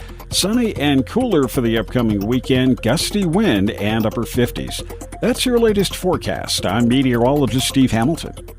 Oasis Computers has been Roswell's trusted source for home and small business computers for over 30 years, and they continue to be your best resource for computer repairs, operating system upgrades, web root managed antivirus, special orders, and more. Oasis Computers is now open from 8 to 1, Monday through Friday to better serve you. Service calls by appointments and after-hour appointments are available too. Stop by Oasis Computers at 1703 North Garden or call or text 575-625-9141 for even faster service.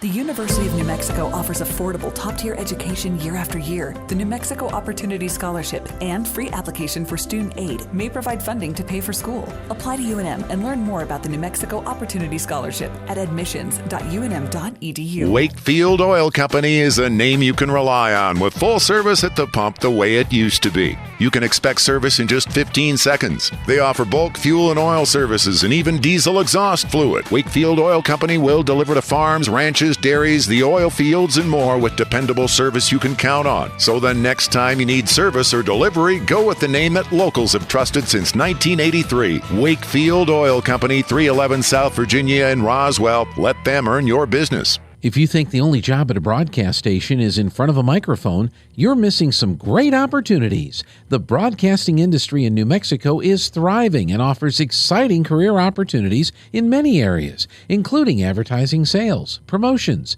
news, business administration, engineering, and more. Learn about these career opportunities by visiting the New Mexico Broadcasters Virtual Job Fair beginning Monday, February 5th and running through Friday, February 9th at broadcastersvirtualjobfair.com. This job fair will provide information about jobs available in the broadcast industry, as well as specific positions here at Pecos Valley Broadcasting Company. You'll have the opportunity to apply for great jobs online and begin your career in New Mexico's exciting broadcast industry. Minorities and women are strongly encouraged to visit. Stop by the New Mexico Broadcasters Job Fair, brought to you by Pecos Valley Broadcasting at www.broadcastersvirtualjobfair.com. Here's a Mornings with Mike Winters fun fact. Alaska is the only state name that can be typed on one row of keys. Go ahead and try typing the other 49 states. We'll wait. Here's Mike Winters. And good morning. It is 23 minutes after 9 o'clock. And joining us in studio this morning, wearing her Roswell Community Little Theater hat today, Lady of Many Hats, Lori Schatz back with us. Good morning. How are you doing today? Good morning. Good. Good. Well, you don't look crazy frazzled. The hair's not over, so I guess things are lining up good for this weekend. Yes and no.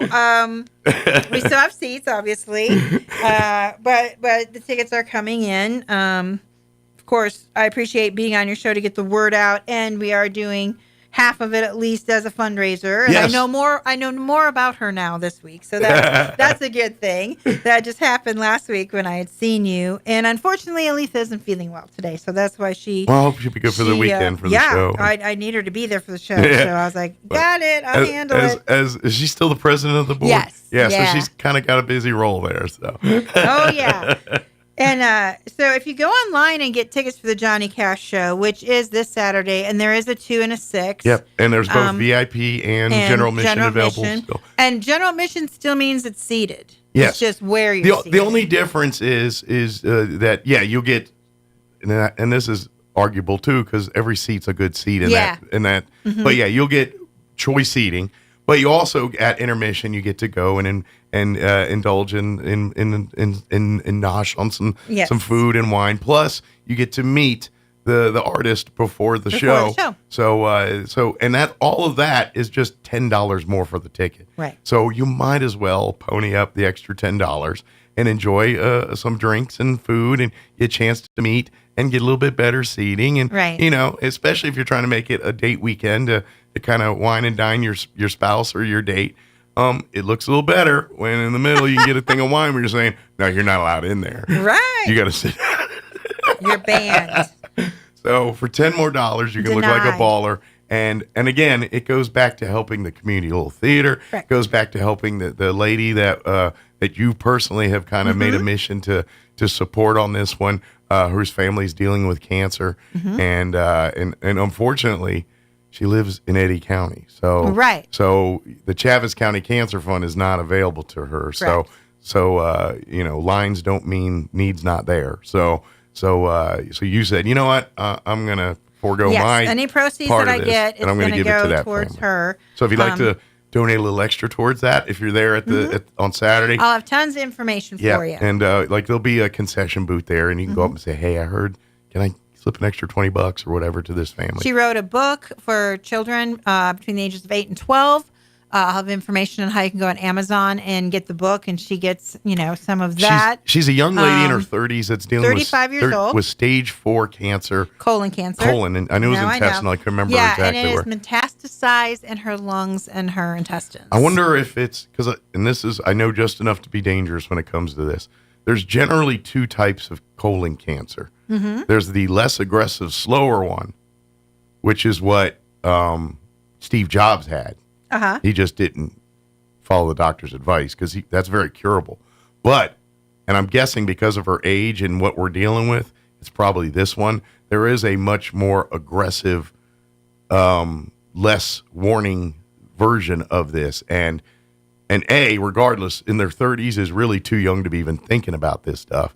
But I'm going to guess, just based off the circumstances, right, she probably has more aggressive. That's what version. I would guess too. Yeah. She was diagnosed around the 23rd of December. Okay. She had symptoms or had a stomach that was upset. Probably had and some was really pain or hard, something. and Yeah. So she went, and that's what she found out. She has 3 children, and 8, 12, and 14, I believe. Oliver is one of her children. She's known in Artesia as Oliver's mom.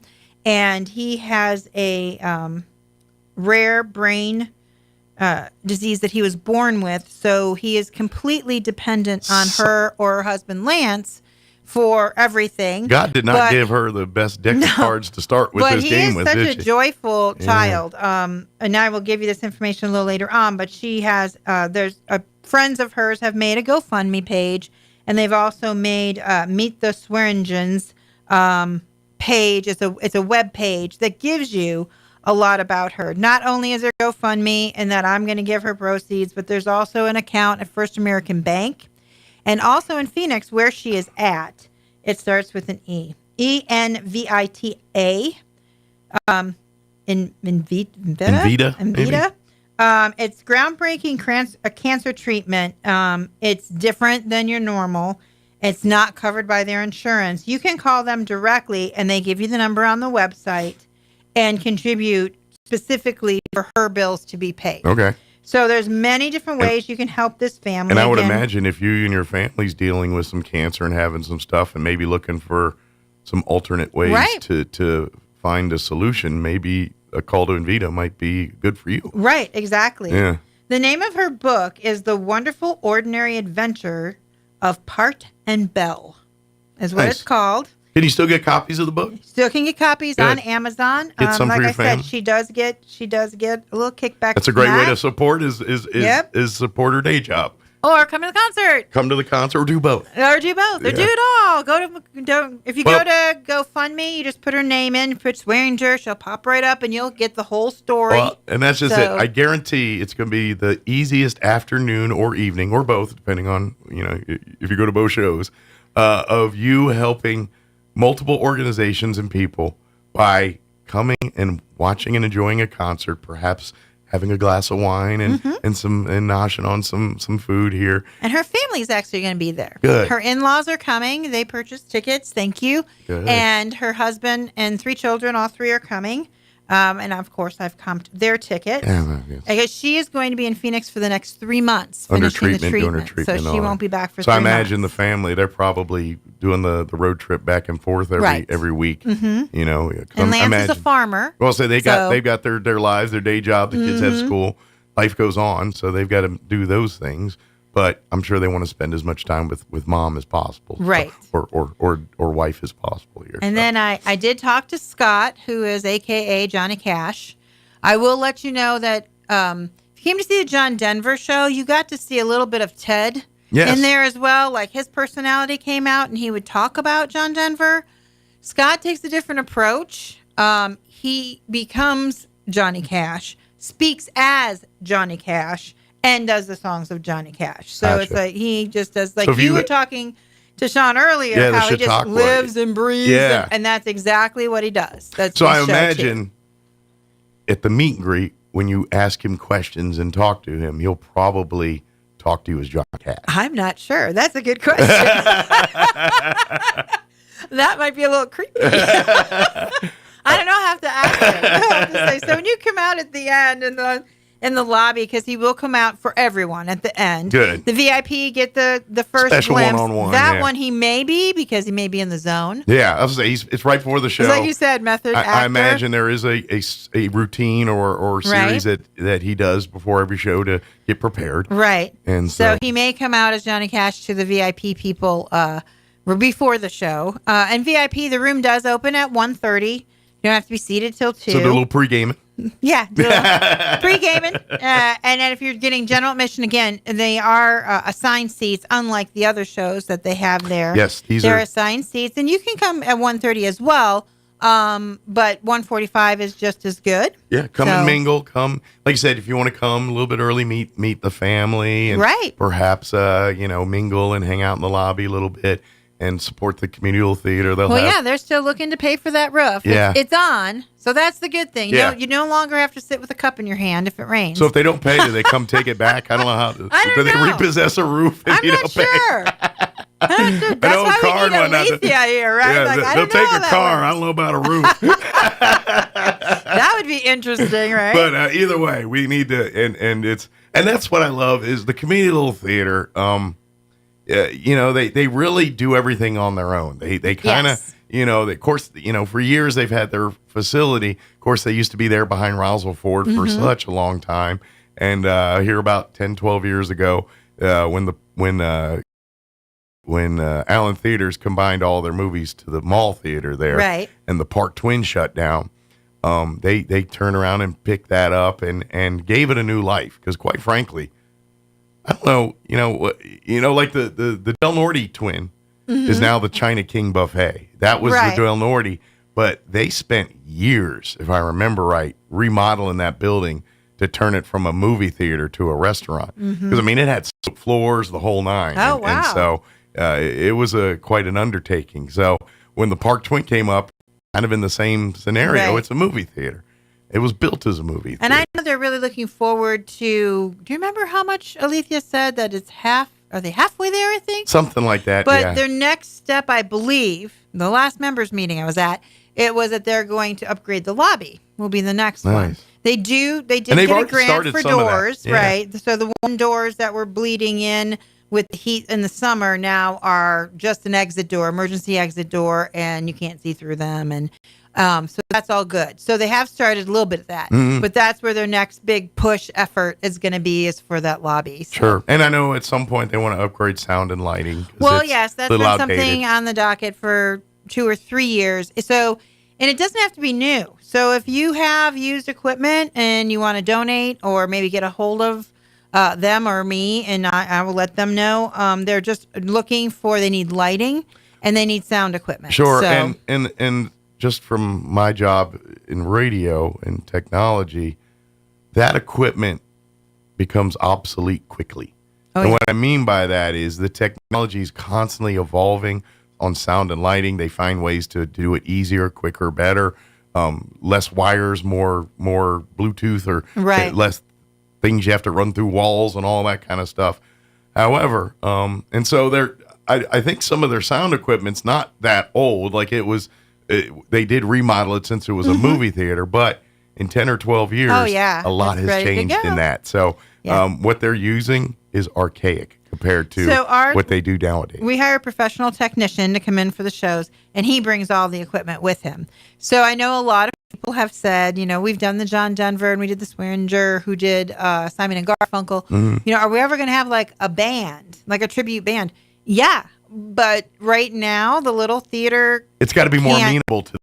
it's not. It doesn't You lend need more. itself You to need that. more than a stage and a curtain to do that. You need sound Don't and lighting. look behind the curtain. And quite frankly, how you mic and sound a live play is not the same Right. as how you mic and sound a band. So they have a performance. lot of the headset stuff for the actors that come in, but that is not what you can do for even Johnny Cash. Right. So when I get the contract for any professional act, they have their we need this or we can't come. Right. And I take it to my professional tech and say, hey, is this doable?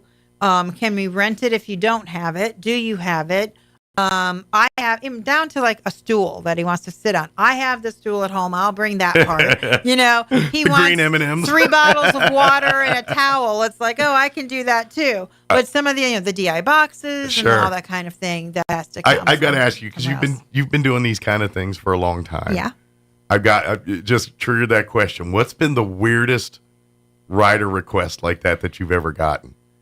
I mean, you always hear in movies and stuff about the green M&Ms and all that. Did And you the ever green- get something yeah, that off well, the wall? the green M&Ms are because they wanted to make sure that you read the rider. You were listening and all that, yeah. So 2 stories quickly is Terry Clark. I don't know if anyone read the rider. I came in 2 weeks before she came in Artesia, and there was a lot It was in pretty that rider. convoluted. And instead of, like, I always negotiate. I'm Scottish, so it's like, you know. It's like, come on, this is least ridiculous amount, here. right? Like, Exactly. And that's what it was. Like, we had a lunch that was catered by Adobe Rose. Well, no one came to it. We had after the breakdown gets 12 pizzas. No one was there. But If I you're didn't gonna have any request this control. stuff, you better use it. Yeah. Right. I had no control over that contract. Right. So that was a lot of, just dollars to wasteful. me. Ching, ching, ching, Yeah, going wasteful. away. Yeah. Some of it ended up in my refrigerator, but I ate a lot of pizza that week. that's right. I would say, and I don't think they're like this anymore because they do their concerts a little differently, but the Glenn Miller Orchestra, isn't that they wanted, like, are you going to read this rider? It was, there's so many people in that orchestra, the dietary requirements. Sure. There were, I know keto, paleo, all that kind of stuff. Sure. Vegan, vegetarian. There were words I didn't know. I had to look up and They were say, what does inventing- this person even eat if they're that? Right. What is that, like a pill diet? What is that? A lick of lettuce and a cup of steam? Like, what is this? They only eat green things So- on Wednesdays. Yeah. What? So that was the most interesting because a lot of them do have in their rider that they get a meal. Sure. Plus, I would imagine, especially with the Glenn Miller Orchestra, those are probably a little bit older folks that are, they're not, Yes not as and many 20-somethings in that group. well, There's a lot of kids come out of college with a degree in trumpet. Okay, and so they and kinda they end up that's at, where they at start Glenn to Miller get their Orchestra, chops. Tommy Dorsey. Okay. But what Glenn Miller now is doing, which is not our concert, but is they'll send maybe 5 musicians and the lead guy, and you fill in with locals. Oh, okay. Since Interesting. COVID, they used to have a bus. You used to have to pay a gas tax. Oh, It was wow. all this. So you really had to pay for every aspect of the. Well, unless you read it and said, "I'm not doing that," are you Right. still coming? well, and Do you still want me to sign this? And to be honest, So- it behooves of them to do it, not even so much to see if you're reading the rider, but if they can get it for free, why not? why not? You Right. know? And Why so- not?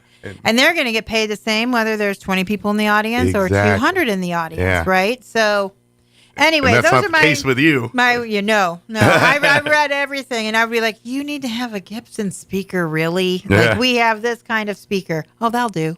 I Right. mean, 9 times out of 10, they're okay with it. But you have to, because when they get there and you don't have it, Sure. then they have an argument. I would So- imagine certain like pianists.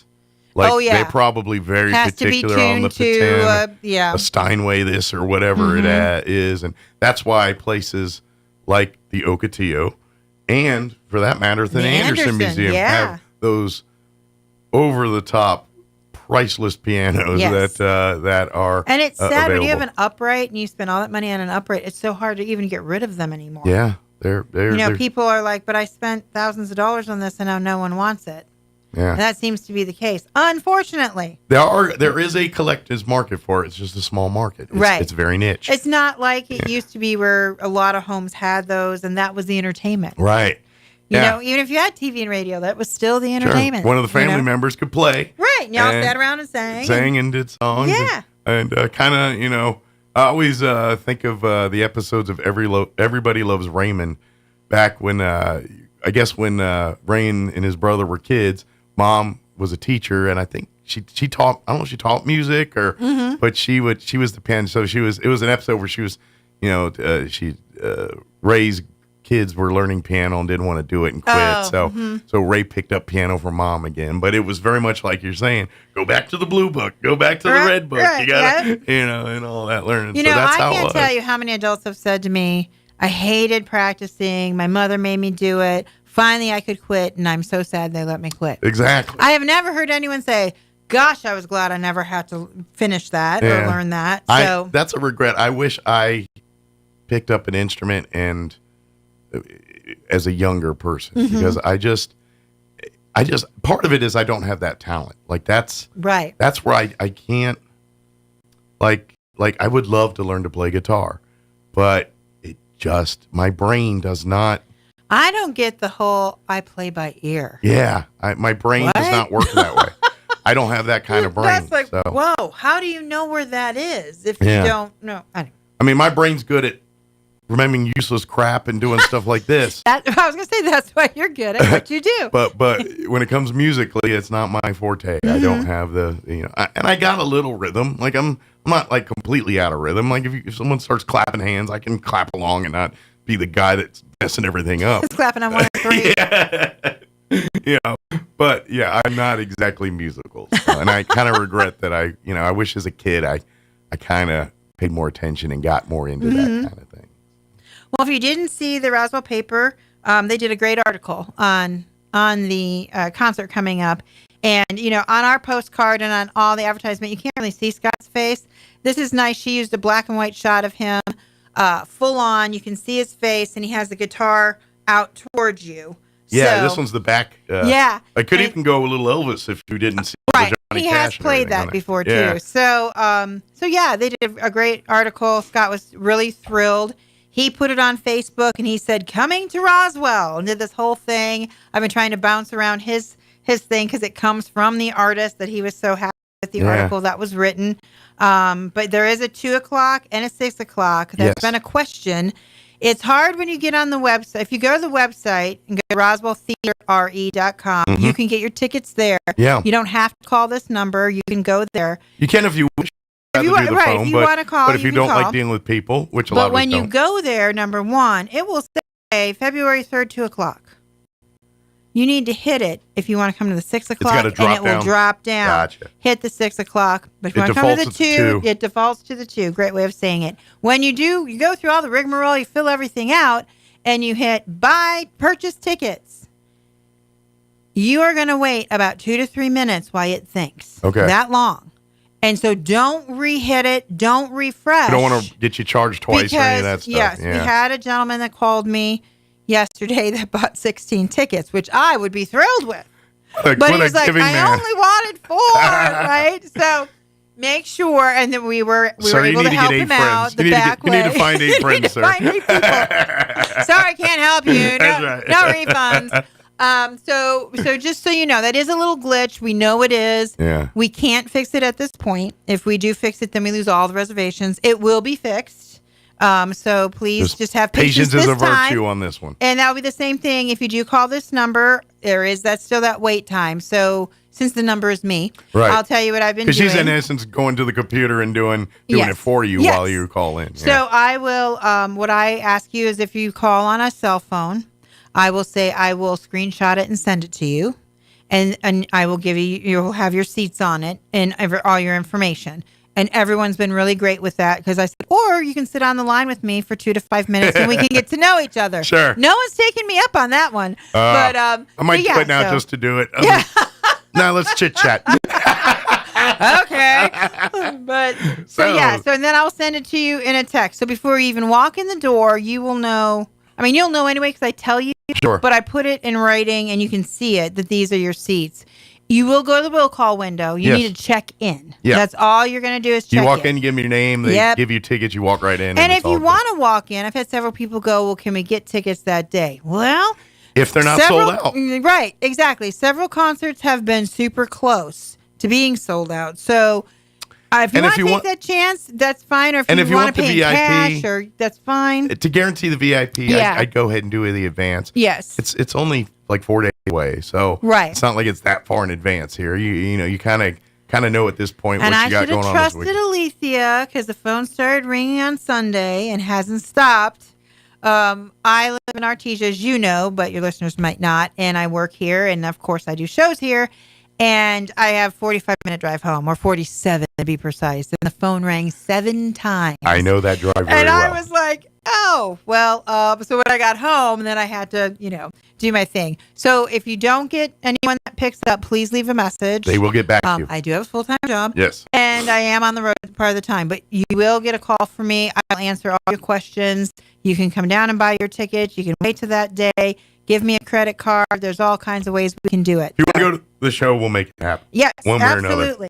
Absolutely. And again, it's this Saturday, the 3rd, and there's a 2 o'clock and a 6 o'clock. Now, for the first time, the 2 o'clock is way closer to being sold out. Okay, so that one's filling faster than the evening show. And I usually do it 2 o'clock because, of course, I have friends in Artesia that want to Absolutely. come, and it's way easier to see the 2. They usually eat dinner in Roswell, so getting you that hospitality money. They'll either have lunch or dinner in Roswell. Right, And then they go home before it's too dark. Yeah. Which I totally understand and I wish I could do. But I have to stay for the 6 Don't o'clock have that luxury. No. And again, the money will be going towards the Little Theater for their roof. And then when they get that paid off for the lobby. And my portion of the money is going to be going to LM Swearingen. And it's, what did we say before? Liana? Liana? Swearingen family. Yes. Once we pay our bills, anything left over will be going to that And then, family. yeah. If you want to know more about that family, you can also give me a call at 575-513-8119. I now have Are they all kinds of things. Are the family going to be at both shows or the day No, show? they're just coming to the 2 o'clock. Okay, so if you'd like to meet the family, And Oliver will be there as well. get your tickets for the 2 o'clock, and you So- can meet and maybe give them money direct if you like. Yeah. That would be a good thing. I will have a donation jar. I will have flyers about her book, GoFundMe, and the website. Good deal. So that I'll just get the word out, for them. And like I said, they have an account set up at First American Bank, and it can be any branch. It does not have to be in Artesia. Okay. So we hit the ones here and then Yep, you hit the ones here, Nice. give their name, and you can do a donation that way. Awesome. You can go on GoFundMe. You can buy her book and get a kickback. You can come to the concert. So and we'll have a donation jar. Yeah. I actually got one of my in my office, one of the attorneys. I said, "Hey, did you see the article?" He's like, "No," and I told him about it, and he's like, "Well, what's about this cancer person?" So I told him, and he was like, "So if I just give you money now, is that good?" So I've already started. But I won't say no. Yeah, you're right, exactly. So we've already started the fund. Good. So- And I love, and that's the wonderful thing I love about this community. When Mm-hmm. those kind of scenarios happen, the community rallies, and so it's time to rally for this family here. And that's a good thing, and I guarantee you're going to have an amazing time. Yeah. Unfortunately, we cannot see Johnny Cash live anymore. Right. He's no longer with us. This is This pretty close. is about the closest thing you're going to get to seeing Johnny Cash live that you're going to be able to do from this point going forward. And like you said, this man is kind of the encompassing of it. He eats, breathes, sleeps when he's doing that performance. He is not him. He's Johnny Cash. And that's what remember, it is. he's developing a Neil Diamond show. I'm very curious to see what Neil Diamond's like. So if we can get that sound system upgraded, we Yeah. can have the band and Neil and all that to come out. Maybe he can get schizophrenic and then run in 1 minute, be Neil Diamond, then next Elvis, then next Johnny Cash, and whatever other guys he can do too. And this has nothing to do with the concert, but just so I get it in for my Altrusians here in Roswell. Yes. They are doing Denim and Diamonds Yes, that's an annual, their annual big event. annual event. Yeah. on Friday, February 23rd. Tickets are $100. That's usually out at the It's a convention center. convention center. That's Yes, right. And they're gonna doing be a convention dancing center. Yeah. and great food. And I heard someone talking about, they're like, do we really wear our boots and our diamonds? And they're like, well, yeah, that's why the theme is. I mean, they're not going to kick you out if you don't, but Right. you're more than welcome But to. yes, that's kind of the idea. It's not So- it's not tuxedos and formal No. dresses. It's sawdust and bling. So, yeah, and Altrusa, if you don't know, started as business women. So Mhm. it was like, if I sold insurance, another insurance agent that was a female could not be in it. And then it's morphed now into We are a civic group Yeah. that is for the whole community with emphasis on A literacy. lot of times you partner with other civic groups Yes. to help them achieve their goals too. And so, just like Kiwanis has a park, Altrusa has a park as well. Yeah. So they are doing that. I know they collect books for literacy, and I am not part of the Roswell Altrusians. I am part of Artesia, but who I work for is, and I know all those Well, and they all ladies do as the well. same. So yeah, and we It's all all get the same. together. We Yeah. have a district conference and get to know each other, share ideas. And the only reason you're probably in the Artesia ones because that's where you live. And That's why I started before I drove here every day. So it's just one of those things. I always know, and again, this is because I did the radio show for 8 years. Altrusa in Eddy County or Artesia, they're champion. They do their knives. That's kind of what they're known Rata. for. Does the Roswell group have something like that? Or similar? Well, they may have something similar, but what's funny is I carpool with someone, and they went to someone in their office who's an Altrusian and wanted to buy some knives for Christmas. I had no idea what they were talking about. And she came to me and she was like, "Isn't that an Altrusa thing?" I'm like, "Well, it is in Eddy Artesia. County, Yeah. in Artesia." Yeah. She was like, "Oh," I said, "Yeah, we all do something a little different. We do in Artesia. If you're around on the 18th, Sunday the 18th, our smorgasbord is now an enchilada plate. Yeah. It's $10. We will be at West Main Church, and it is drive-through or pickup only. Yeah.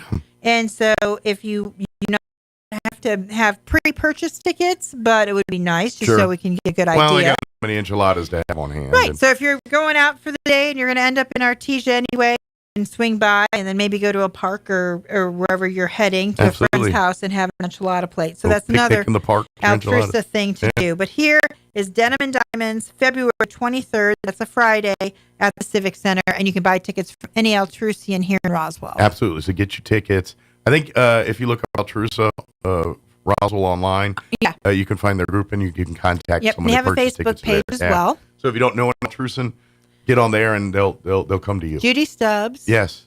Bonnie, I don't remember her last name. Janine Best, I think, is involved. I'm not sure she's And- Altrusan, but I know she's involved with Denim and Diamonds. And Shelly Olson, Kate. Those are the names that I know of the Altrusians here in Yeah. town. So get a hold of any of them, and they will gladly sell you a ticket. Absolutely. So come and get your dance on, you eat on it, raise some money. Dance on it. And we are not going. Let's not forget Kiwanians. We are going to do a big celebration for the park. It's now scheduled for March at the Civic Center, and it's a dance, dinner, and dessert event. Nice. And it's kind of going to be a Morphe thing with civic luncheon. So it's not going to be a luncheon. It's going to be a dinner, but we're going to recognize others. And then we're going to go, woo, woo, look what we did. And we're over 102 years old now. Nice. So I'm just I'll have throwing more this out information. there. Don't have to take this idea, but just throw it out there. Mm-hmm. A possible Kiwanian thing in the future. Because they're known for a couple things. Yes. So let's combine them. Pancakes in the park. And get out to the that's all-inclusive fun. That's park and good. just hand out pancakes. Yeah. If we can find a 220 plug, we'd be able to do that. Yeah, it might be some logistics here, but I'm thinking pancakes in the park. Yeah, that's, And we that's do, even a clever name. Pancakes in the park. I'll bring that up. Yeah, I think we could do that. And then we get Nybert out there making his Mickey Mouse pancakes. I We was going to say that. And I thought, well, I better not. He's up in session. I better not He's throw so him busy under right the now, bus. but he's officially the Mickey Mouse pancake guy. So. He's Very our good. president next year. So Awesome. we'll see how that goes. Well, good. Then he'll be free. But all kidding aside, come out this Saturday, 2 o'clock or 6 p.m.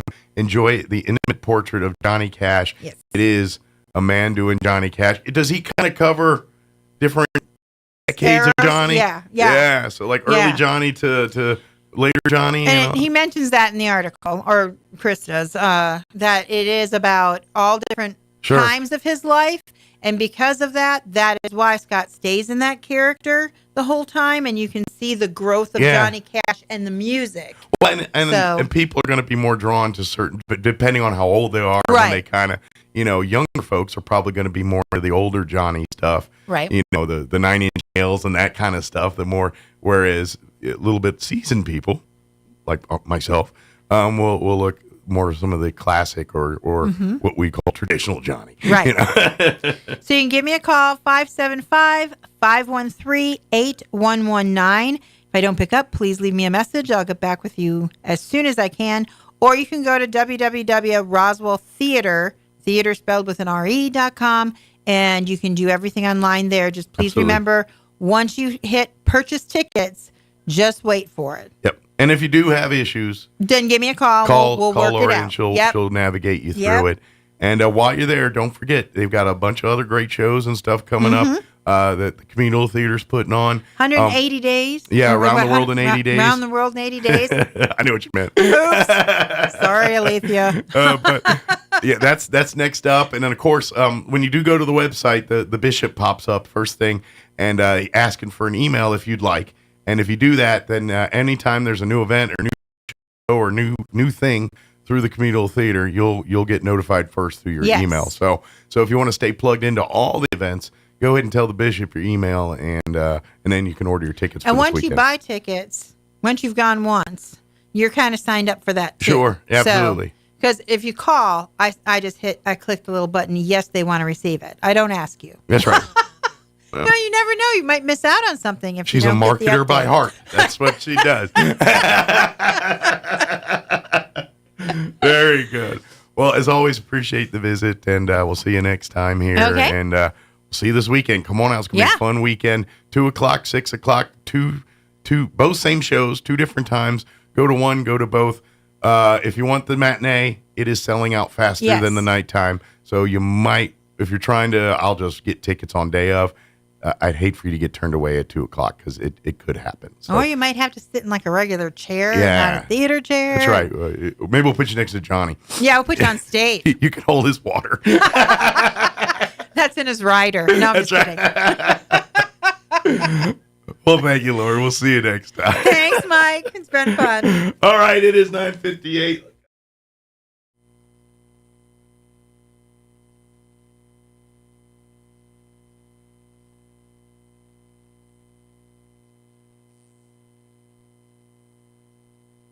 Now, for your Pecos Valley News Update, I'm Jared Cirillo. New Mexico's Democratic-led House of Representatives endorsed an annual budget plan Wednesday that extends but slows down a spending spree linked to a windfall in income from oil production. The House voted 53-16 to send the spending plan to the Senate for consideration and likely amendments.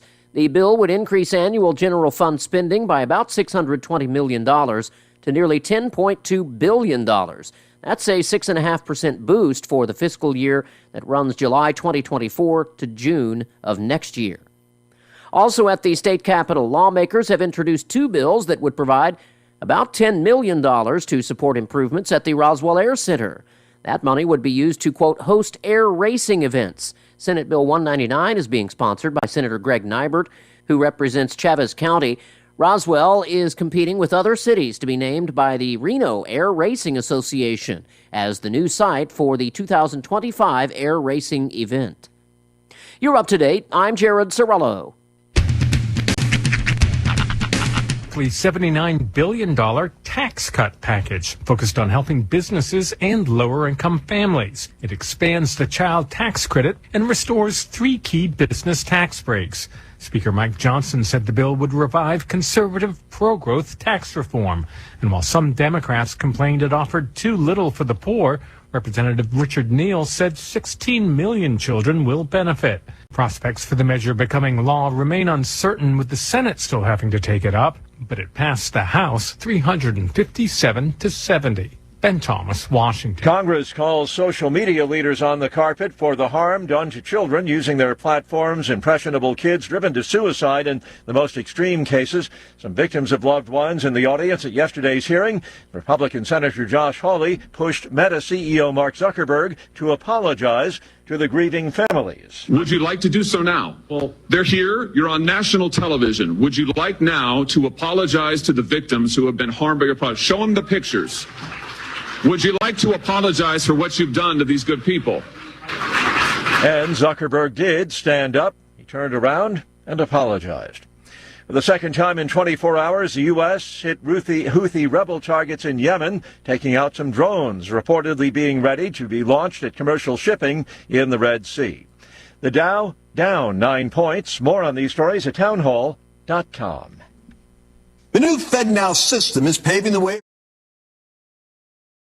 Everybody wants cheap airfare, but where do you find it? You call low-cost airlines. Their prices are direct from the airlines, and they're so low you can't find these fares published anywhere. They specialize in cheap flights, discount hotel rooms, cheap car rental rates, and great package deals anywhere around the world. Wherever you want to go, they can help you get there cheaply and with a best price guarantee. If you want the lowest prices on your airline tickets or other travel services, call now. That's right, call. That's the only way to get these rates. Experts are standing by 24/7 to get you the cheapest airfare and hotel rates available. So don't wait. Call right now for the lowest travel prices anywhere and for great last-minute travel deals too.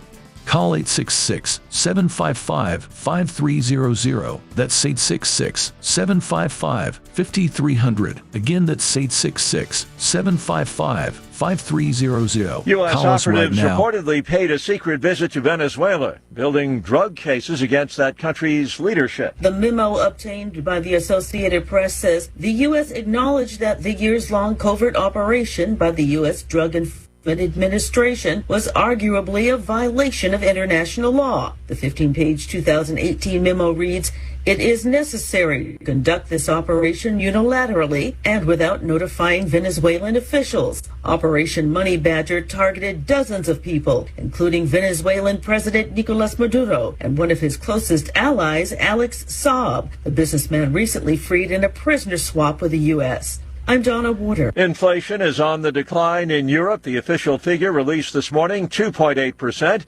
The decline fueling some speculation that it might soon be time for the European Central Bank to start cutting interest rates. News and analysis at townhall.com.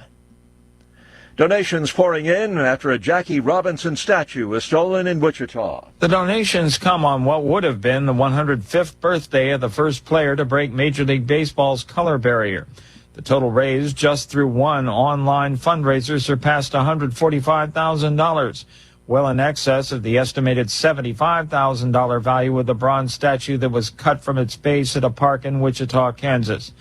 Bob Lutz, the executive director of the Little League nonprofit that commissioned the sculpture, said the money raised can enhance some of its programming and facilities. Keith Peters reporting. Elon Musk wants Tesla's investors to decide on moving the company's corporate listing to Texas after a Delaware court decided he shouldn't get a multi-billion-dollar pay package.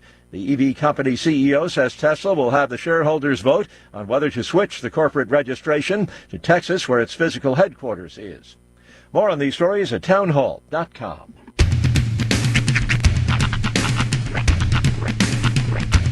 What in the wide, wide world of sports is going on here? I promise you, whatever scum did this, not one man in this force will rest for 1 minute until he's behind bars. Now let's grab a bite to eat. Yeah, come on. I feel the hot wind on my shoulder and the touch of a world that is older. I hit the switch and check the number. I leave it on and then I slumber. I hear the rhythm ringing through it. Flamenco guitar and cumbia music. I hear the talking of the DJ. The travel witch and what does he say? I'm on a Mexican radio. I'm on a Mexican world radio. Broadcasting live from high atop the J.P. White Building in downtown Roswell, New Mexico. It's Mornings with Mike Winters on 106.5 Roswell's Talk FM. Is that what I sound like when I talk? Now, here's your host, Mike Winters. And good morning. It is 6 minutes after 9 o'clock. Welcome to hour number 3 of Mornings with Mike Winters right here on 106.5 Roswell's Talk FM. Happy Thursday, everybody. Yes, sir. Hope your Thursday's going super well. TGI Thursday. Absolutely.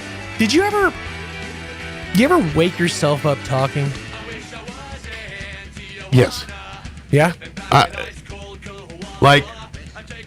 I woke up, was I talking? Or to be honest, yes, but in all fairness, I'm not sure if I was dreaming I was talking or actually talking. But have you ever woken yourself up by saying something and then realized how absurd it was? I did, but it was like the word what or something very one-worded. So this happened to me this morning, okay?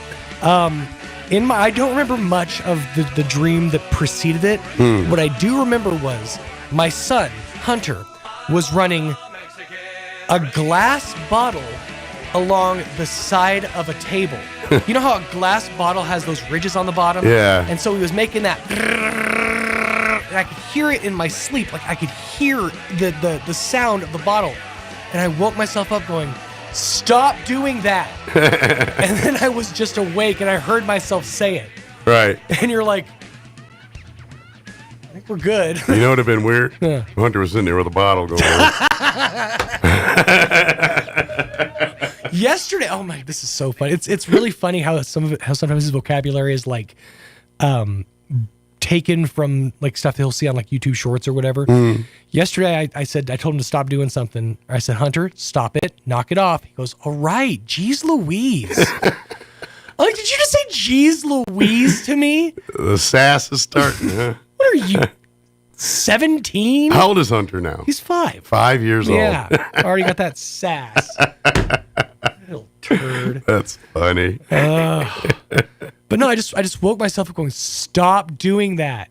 Yeah, it was. God, you're gonna have a deja vu moment where he's doing that in real life one day, and it's just all gonna trigger. Like, was this a premonition? What was it? Right? Was I just deja vu'd? Right. Got some Mandela effect thing going on or something, but that's pretty funny. But happy Thursday. Yes. Everyone's having a good day. Weather-wise, it's supposed to be like 70 something today. And then tomorrow, windy. Breezy tomorrow. Yeah. And then Saturday, I think it's going to suck for the wind. Really? They're talking like gusting to 50. So. Bummer. Afternoon on Saturday might be a day to do your kite flying early. Yeah. By the afternoon, you're going to lose that kite. So. Well, unless you do it like, the Iranians do it, which, coat your strings in glass or use steel cables. Oh, the kite fighting thing? Yes.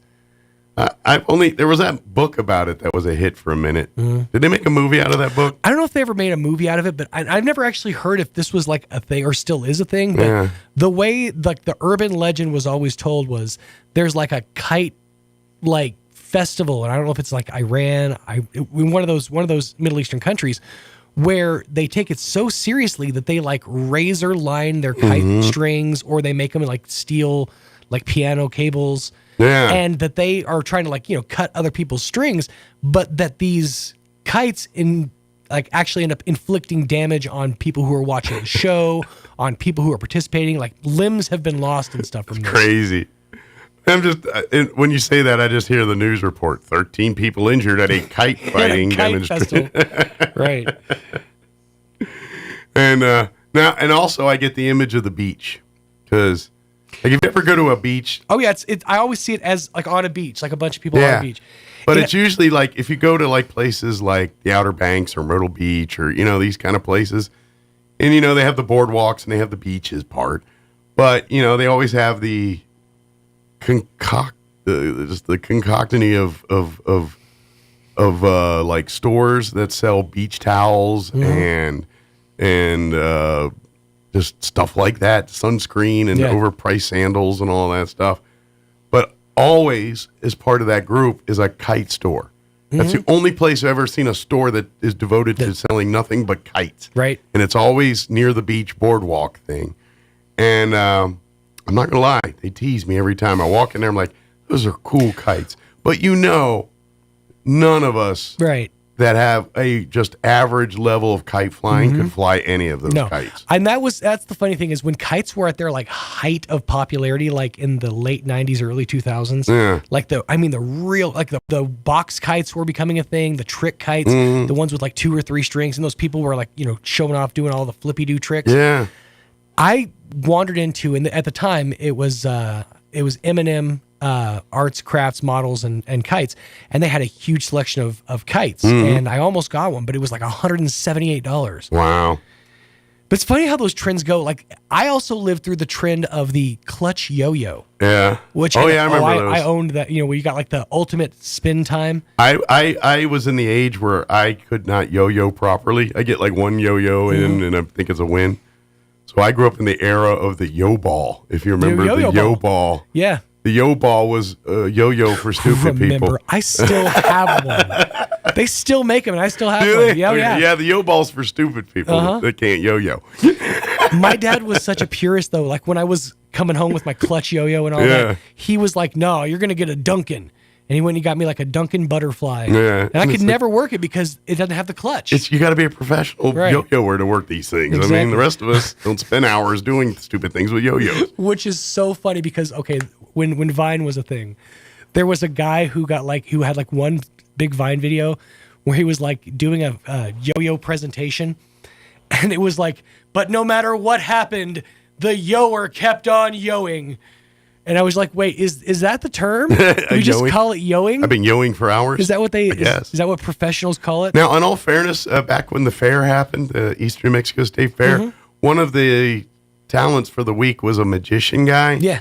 And I saw I didn't see his whole show, but I saw like 2/3 of it, and there was a whole thing on yo-yos in there that was pretty good. He did all those yo-yo tricks, and he was pretty good. The pro yo-yos of today aren't even attached to the string. Like the ones that the way I've seen it is like they just like loop it around because they do tricks where they'll toss the yo-yo the part actual up, yo, and they'll catch it with the string. Yeah.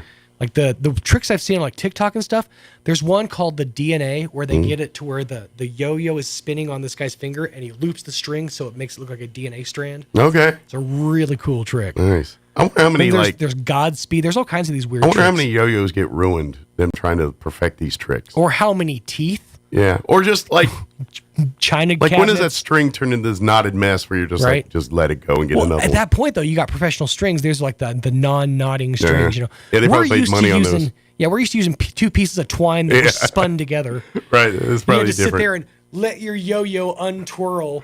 He's probably got a yo-yo case. That was the one thing. Of course you do. Like I got an image of a guy with a like a mahogany case that he opens up and there's like 3 of these like gold silver yo-yos, It's like diamond plated yo-yos. Like that guy in the local pool tournament that has his case Yeah. and he does his it's exactly the same way, of course. Yeah.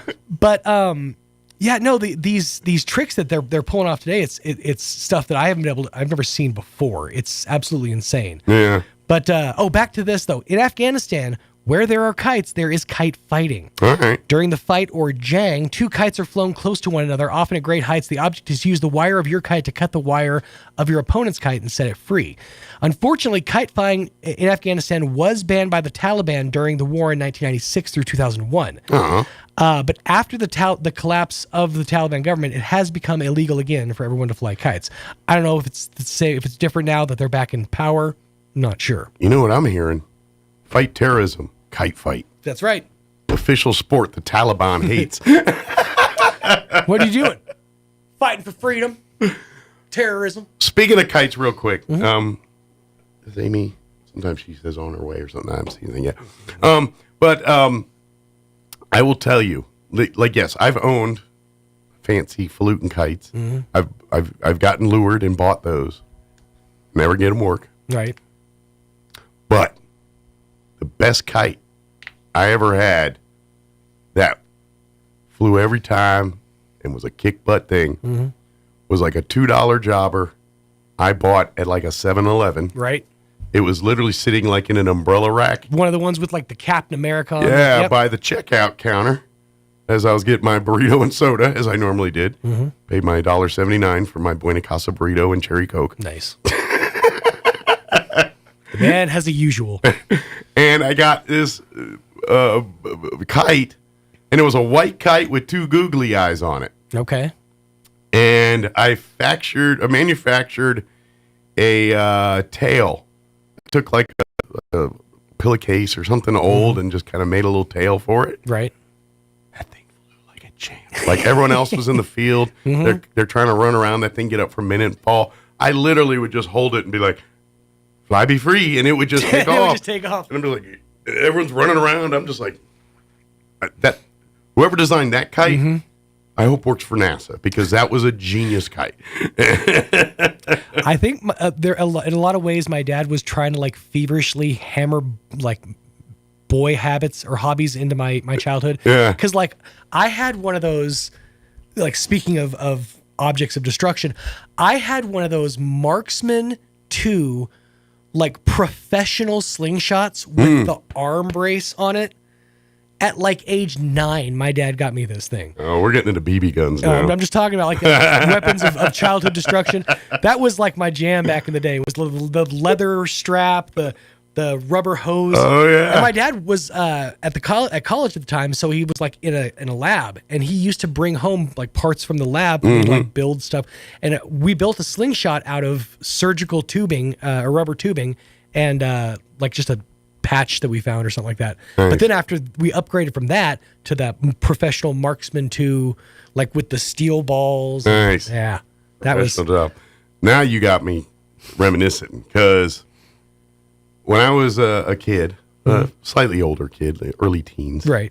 You know, my father gave me his BB gun from when he was a kid. Oh, dang. And it looked very much like the Red Ryder BB gun So from the Christmas Story. Was it a Daisy? It was a Daisy. Yes. It was a Daisy gun. And in its day was probably amazing. Mm-hmm. I had it like 30 years later. Okay. So, and this particular one had like the guts you took out the front and you could do it. And it was, and then it had a one. Yep. Yeah. But you always sat there and pumped it 15 times. Well, that one you only could do once. It would only let you do it once. And to be honest, it was so old, and like if you tried to shoot down, the BB would roll out. Just tumble out. So, but that was my first BB gun. Uh-huh. And I had it and loved it. And of course, I lived in a neighborhood that was under construction for a good hunk of my childhood. So you had a lot of running like around. It was like we were like the second house in the whole neighborhood when we moved there in 1980 or whatever it was. Right. And then the neighborhood built around me. So the first year it was, but then even as they kept adding the neighborhood, there was always sections that were construction or woods or places where we could just go and play Army and do our things. We'd have BB gun fights. We do all kinds of things that parents today would kill their kids for. We were latchkey kids in the 80s is what we did. But I remember when I finally convinced my parents that the Daisy BB gun was a piece of garbage, I needed a real BB gun. So for 1 year for birthday or Christmas, I got a Daisy BB gun that was like an M16. It looked like an M16. It fired pellets. Yes. It fired BBs. I was just going to touch on the combo guns. It had like all the Rambo storage kits, like the butt opened up and you could put, it had a clip for some reason. That's awesome. That you could store stuff in. Sure. It was completely useless. Well, yeah. and then I think it had the pump on the part where you hold with your not the trigger finger but the other hand. Right. And so that one now, it told you you're only supposed to pump it like 3 times. Of course, that's all you're supposed to do. And I pumped it like 30. Because you're really trying to get that thing going. Yeah, you know? to the point where you can't even close it almost. Yes. It's like, all right. Once it locks in place, you're like, okay, we're set. And you're like, I'm going to break through steel. Yeah. I remember when I upgraded from BBs to pellets, dude. Yeah. That was a big day for me. Well, and I remember also, too, and then we got to get our guest going here, but I remember I put a scope on that stupid thing, thinking that was going to make it better. Yeah, and I taught rifle and shotgun at camp, so I have a little experience sighting in the rifles and stuff like that. That's when I realized a BB gun is impossible to sight and to have a sight on it because BBs don't travel straight and true. You know, like a bullet goes this way. But a BB, when you shoot it, it's doing all this. So it's impossible to scope it. Well, you're just ballparking with a BB gun. But still, that's fancy. But I learned it when I tried to put a scope on it. You're trying to lead. Kids are walking to school. You're just trying to lead. Yeah. It looked good. I looked like Rambo, man. I couldn't shoot for nothing. Dude, I loved my Daisy. That was a great I took a few shots. As a matter of fact, I got a scar on my finger from a BB from this day. So, Amy McVeigh-Tejas, who has nothing to do with BB guns or anything but history, like childhood, it reminiscing. To be honest, I'm amazed I survived my history sometimes. You'll shoot your eye out, kid. Like I made it to 50. How did I do that? But Amy's going to join us here in just a bit. But first, let's get you up to date on the weather. I'm meteorologist Steve Hamilton with your Pecos Valley weather. Looking good today, low to mid 70s and lots of sunshine. It'll be clear for the overnight hours with low 40s. A little bit of a change on Friday with a low pressure system moving to our north. We could get a few showers. The wind will be picking up to about 30 miles an hour, high in the mid 60s. Sunny and cooler for the upcoming weekend, gusty wind and upper 50s. That's your latest forecast. I'm meteorologist Steve Hamilton. Thank you, Steve. Currently, already in the 40s, 43 degrees here in Roswell. Humidity is at 71% with winds calm at the moment. We are expected to hit spring-like temps today. 73 are expected high. Winds will be out of the south at 5 to 10 miles per hour. Enjoy that, because tomorrow and really Saturday, you're going to see more than 5 to 10 mile an hour winds. Partly cloudy tonight with an overnight low of 43 degrees, southwest winds 5 to 10. They threw it back in for fun. A 20% chance of showers or thunderstorms tomorrow afternoon. Increasing clouds, 64 for a high with southwest winds 5 to 10 in the morning, but 15 to 20 for the afternoon. So that's not too bad, but it's breezy. And then there's Saturday. And all I'm going to say is I'm sorry. Sunny and 59, so we'll be near 60. But the winds, they're going to be blowing out of the west, 20 to 25 early, then picking up 30 to 35, gusting as high as 50 miles per hour Saturday afternoon. Saturday night, windy and mostly clear with an overnight low of 41. Sunday's going to be breezy as well. These are the actual National Weather Service terms. Windy Saturday, breezy Sunday with a high of 62. All right, it is 9:23. We're going to take a 3.5-minute break. And then Amy McVeigh-Tejas will join us from the Historical Society. Don't go away. You're listening to Mornings with Mike Winters. At Artesia General Hospital, our board-certified podiatrists are committed to providing personalized care in a welcoming environment. Dr. Jennifer Chow and Dr. Michael Krupa offer the latest surgical techniques and treat a range of conditions including arthritis, bunions, joint care, and more. If you're suffering from foot, ankle, or lower leg pain, we can help. Visit artesiageneral.com/foot care to request an appointment and begin your journey toward happier, healthier feet. Roswell Appliance Outlet, Roswell's new source for appliances, is having a store-wide refrigerator liquidation sale. Now that means all in-stock refrigerators are marked down to at least 50% off of MSRP, and they all come with a warranty. With brands you know and trust like Samsung, Whirlpool, and GE, with financing and delivery options available, why go anywhere else and why pay more? At Roswell Appliance Outlet, scratches and dents will save you serious dollars and cents. Hurry in while the selection is at its best and save 50% off or more during the store-wide refrigerator liquidation sale at Roswell Appliance Outlet, 600 South Main in Roswell. In Mark 11, Jesus says, "When you stand praying, if you hold anything against anyone, forgive them, so that your Father in heaven may forgive you." That's pretty tough. C.S. Lewis once said, to be a Christian means to forgive the inexcusable because God has forgiven the inexcusable in you. Let's be honest, forgiveness is hard. We aren't God. We don't forget the hurt when we forgive. However, if we hold on to the hurt and anger and don't forgive, it's like holding onto an anchor and jumping into the sea. If you don't let it go, you'll drown. Forgiving isn't just for the person you forgive, it's for you too. It's not forgetting, it's moving forward, letting yourself heal. It opens a pathway to peace despite what has happened. God doesn't expect you to handle the hurt alone. He's there to give you the strength you need to move forward. Christ was crucified for our sins, yet still chose to forgive us so that we could understand the forgiveness we must give others. We as a church are also here to support you through this process. Come and join us. Join us at the Country Club Road Church of Christ for worship at 10 a.m. on Sunday, located on the corner of Country Club and Washington in Roswell. Can't hear as well as you used to? That can happen to the best of us, but when you can't hear people speaking or birds chirping, it's time to take action. That's when it's time to call Howard Allman with Here on Earth Hearing Care Center. Howard has been helping people hear better for over 55 years. Howard is who helps the Artesia seniors with servicing their hearing aids of all makes with free cleaning and hearing evaluations, and he's ready to help you. Howard can share with you information on Audibel Intrigue AI hearing aids with many features you might not expect a hearing aid can do, such as using your hearing aids to stream calls, music, and more.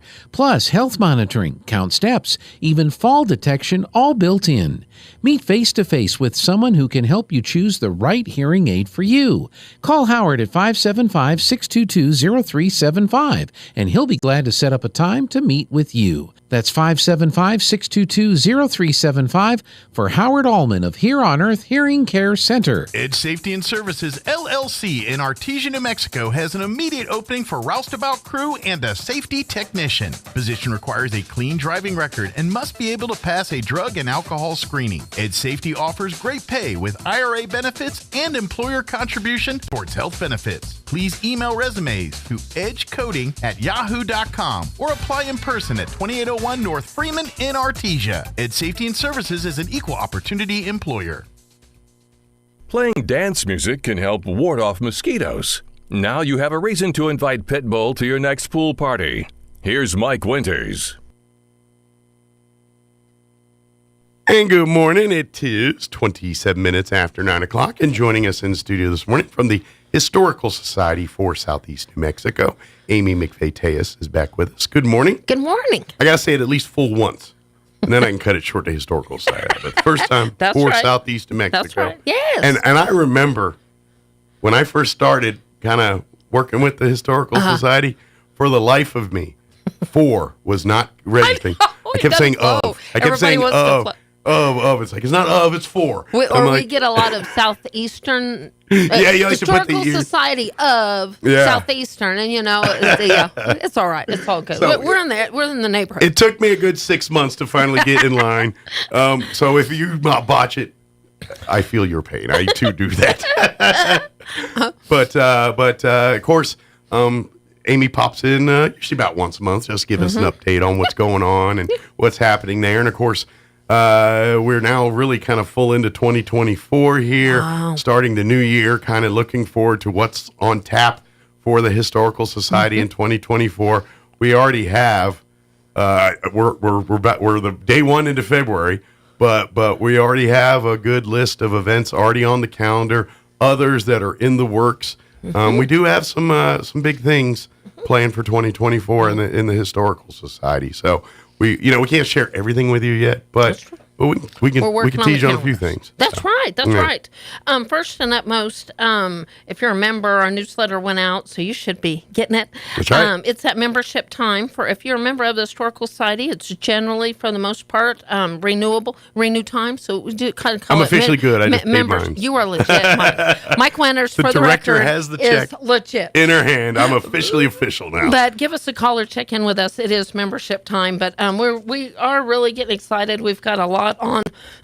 We've got a lot on the calendar. Working on a lot on the calendar, and it's school tour mode time. March will be here, and April will be here. I mean, February's now. March is next month. Goodness. April, when all the tours happen. So now is the time to get the logistics down, lining up for volunteers, materials, getting the schools scheduled, and everything else. It is busy for that kind of stuff. So we have officially been approved. Huge shout out to Jennifer Cole and the Roswell Independent School District. Kyla Starnhart, she is amazing. And I think she's on the agenda for Leadership Roswell. Good. I love to see cool names and amazing people. Well, and I'm so glad that the school district, even through all the COVIDs. That's right.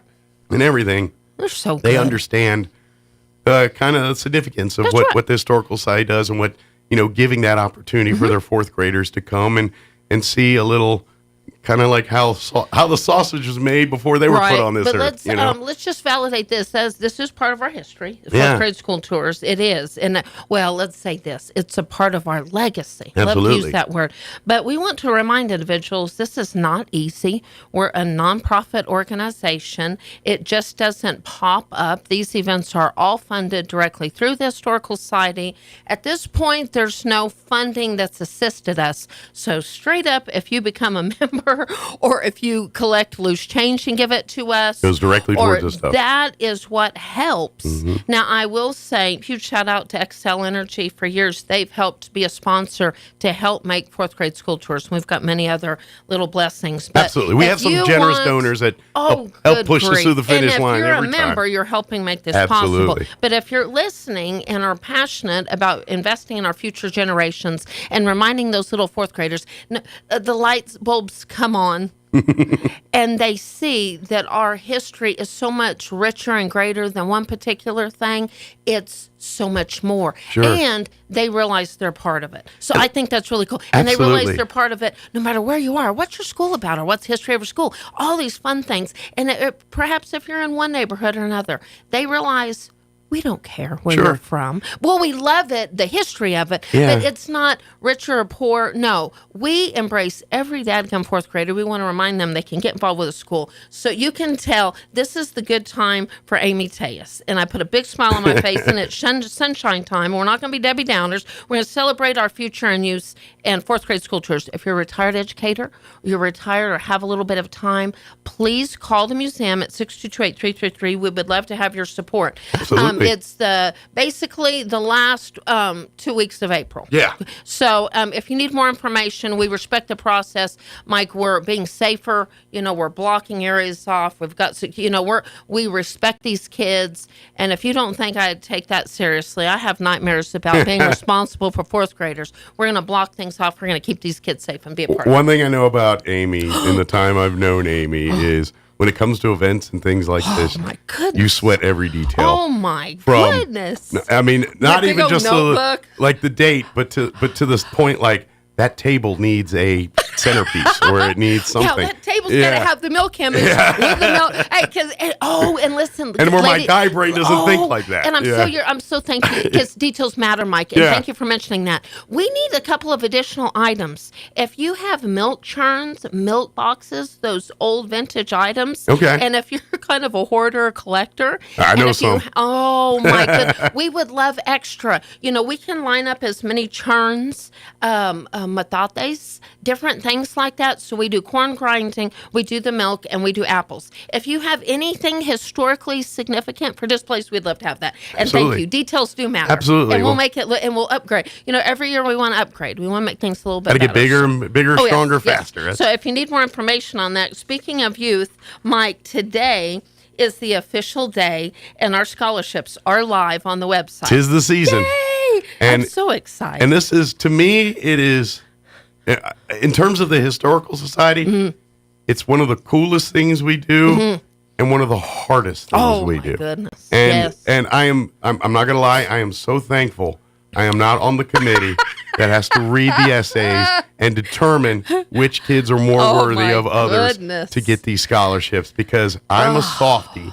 And every one of those kids would get the money if I was able to do it. My and I know yes. many of our people feel the same way, but they do their due diligence. They take it seriously. Yes. And they put on their analytical and logistical hats and circulate the nuts and bolts of it and use that. And it's so hard because every single student that applies is worthy. Yes. It just is. They just are. And it's so funny because, kids, we reiterate the kids need to take it seriously, because I'm not being rude or hateful. If you show up and apply and just think, I'm here, I'm going to get it. It's not a gimme. You're going to have to battle for that. Yeah. And I was emailing and reminding people, it's live today, and we do take it very seriously. There's spreadsheets upon spreadsheets. They get about a month to get their applications in? Yes. So they are live. RoswellNMHistory.org. You can literally click.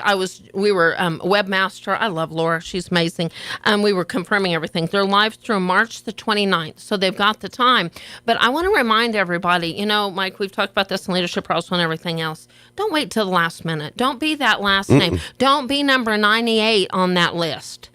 We want to reiterate, kids, if you have seniors, if you have youth groups, you get these kids to sign up now, and let's talk real fast about the scholarships we have available. The different categories and who can apply. That's right. So for high school seniors, and before I forget, we need to start with, this wouldn't be possible without Troy Hayes and the legacy of Hayes Linda family. Hayes. So that's special, and thank you for making this possible. And we've had other donors over the years, and if you want to help us give more scholarships, that would make our life a little bit easier.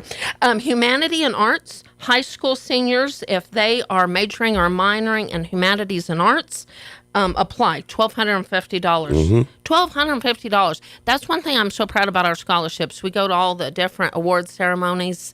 $1,250 is a lot of money. Absolutely. You know, you hear a lot of 500s, 1000s. Well, even like if you go, and I'm not trying to tell people where to go to school, but if you go locally, like Easter, that's a semester. That's a lot classes. of money. Yeah. Yes. Yeah. Yes. STEM scholarship, we're offering 2 for high school seniors majoring or minoring in any STEM category, $1,250 each. Character scholarship for high school seniors.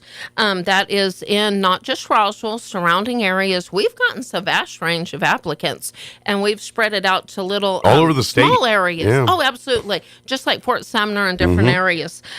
We've got 2 character scholarships. Character is just those special individuals that celebrate character. Doesn't mean they have to have the 4.5 GPA and all of that. You know, but they show like things like integrity. They're the type of people that are doing the right thing when no one's watching. That's what we're talking about. Yes, so that is special to us. That's near and dear to our heart. I don't think the main objective of the Historical Society scholarships is to find that 1% number one in the class. And don't get me wrong, a lot of them have character too. It are those individuals that just rise above and celebrate character. We're human beings. Oh, yes. We all learn different. We live different. We like different things.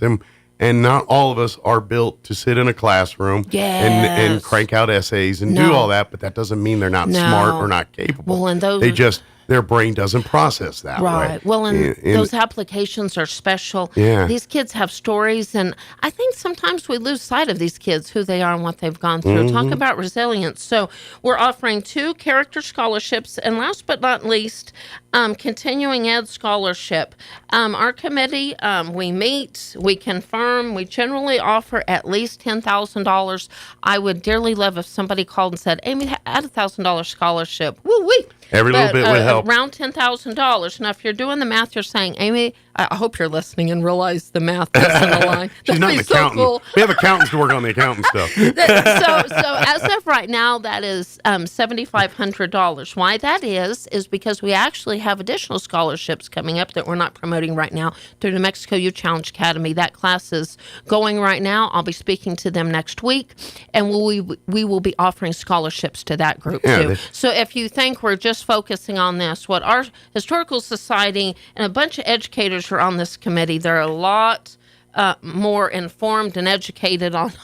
There's a reason the dumb DJ's not on that committee, because we have much more qualified people honestly, to be on that we committee. listen and we know. But anyways, we've got high school seniors, we've got continuing ed. Somebody asked me the other day, what if I was 35 years old? Hey, as long as you are enrolled and in college, if you're doing, we've had those applicants. if you're doing extended education, continuing ed, maybe you decided you want to, and the beauty of it is it's education. So if you're going to trade school to learn air conditioning or something or whatever, you know, these count towards that. And too, something very important education. for us to mention. So go to RoswellNMHistory.org. You will see flashing lights. You'll see apply for scholarships there. There are Google Docs. You cannot call us and say, Amy, I need a paper application. That is not the way this process is working. It is all Google Docs. You have to go to our website, RoswellNMHistory.org, click on the link, apply, and straight up. So we're offering papers to spread the word, but there's not paper applications. And to be honest, it's one of these things that people our age and up need to remember. Right. It's 2024. Right. It's sign time. We don't do faxes anymore. Right. We don't do these things anymore. Kids are going to upload everything. They'll basically need their transcript and things like that. Paper is not the language of the people we're talking to anymore. So if you need any more information, you can follow us on Facebook, Instagram, call the museum at 622-8333. I am just honored to be part of this process. This is headed by a committee. It is not about me. It's about we, and we're excited. One thing that's important, our checks are written directly to the students, and this is why. We hear this all the time. It's not going to go into their accounts at university. These and I think working through the Hayes Trust, we've helped see these kids have needs up front. You maybe are on a full ride scholarship. You need books. You need these things. You need sometimes these kids, the actual classes are paid for, but they don't have the things they need to live while they're at school. 100%. So Shout out. this helps for New that. Mexico Youth Challenge Academy was running amazing with NEMI, New Mexico Military Institute. Yeah. Well, those kids had needs, scholarships, but so we will cut the check directly to the students to help with those needs. Yeah, so they can triage it to wherever they need that Give it a money believe. best for their education. Oh, yeah. Yep. But like you said, you got about a month here to get your applications in, and like you were saying earlier about not waiting until the Don't last wait till minute. the last minute. I'm telling you this for this reason: you have to write an essay, and depending on which scholarship you're applying for. Oh, and they can apply for more than one. Yeah, and you can apply for more than one if you qualify as a character person and a STEM or whatever. But what I'm telling you is, at the end of the day, they're going to look at your transcripts and everything. But that essay is the one thing that the people deciding who gets the money learn about you and learn why you're deserving of it. So it might behoove you to percolate on that a little bit. That's right. Think a little bit about it. You're selling yourself to people you do not know. Right. What do you want to say in that essay that makes you the deserving person of that? So don't wait until the day before to do this. Well, and don't wait to be number 99. Let's give an example, because Mike, we had huge amounts. Mm-hmm. You want to be at the top when we're reading you at the top, and not at number 99 at the last. Exactly. So yes, it's exciting. So, I am do yourself honored. an advantage and put some effort and time and really, sell yourself, because no one else will. That's the point you're going to learn. The older you get, no one's going to be a bigger advocate for you than you. Right. So always do your best for you, Right. because no one else will. And we always have a little message. You need to rise above the paper. You need to rise out. It's not about who your names are or what schools you're from. That's what I love most about this process, Mike, that I've helped see, is these hidden gems come out and they polish and represent, and it's not those obvious selections. Maybe it's somebody unique. Well, they're telling Absolutely. their story and they're doing great things, and good for them. Absolutely. And the Good part for I them. also love about it too is, because we've been doing this for a few years now, Yes, so we have. got some track record here. Right. And now we're seeing students that got the scholarship 5-10 years ago that are coming back Yes. as adults, kind of living their lives now. And some Yes. come back to serve. Some just come in to check in from time to time to say doing great. Yes. But almost all of them follow up with us or kind of stay in touch and thank you keep for us mentioning that. and keep us kind It's of abreast important. of how their lives are going after the scholarship. These kids are part of our family, different backgrounds, different schools, and whether you think it or not, it's true. It is. There's a great balance there. It's not one school; it's a bunch of schools. They are part of our family, and shout out to them. They're texting me saying, I didn't do so hot this semester. Send a prayer my way. But then others are dean's lists, and they're just our babies, Sure. and they're flying, and they come back, and we're so proud of our little butterflies. Absolutely. Well, and that's something we gotta and we need to remind ourselves. And I Yes. think this is good. Yes. Is college is hard. Let's Oh, face gosh. it. If it was easy to get a degree, everyone would have one. Right. And they don't. So It's not something easy. you've got to work and No. put, and it's a goal. And when you achieve it, it's a feather in your cap. It's saying, look, I was given a task, I was given a problem, or given something that I've got to overcome, and I did it. It's and true. to be honest, that's when people are hiring people. That's the reason why they hire them, is because look, this person can complete a task. Right. That's why sometimes it's not always. I mean, it is Well, it's sometimes. true. But what my point is even the smartest of kids struggle in this stuff, and I think that for them to talk and. Because at the end We're of the there. day, They're it's your grades, but we're all in it together, We because are. all of us want to see you be successful. Yes. So if you're struggling, reach out.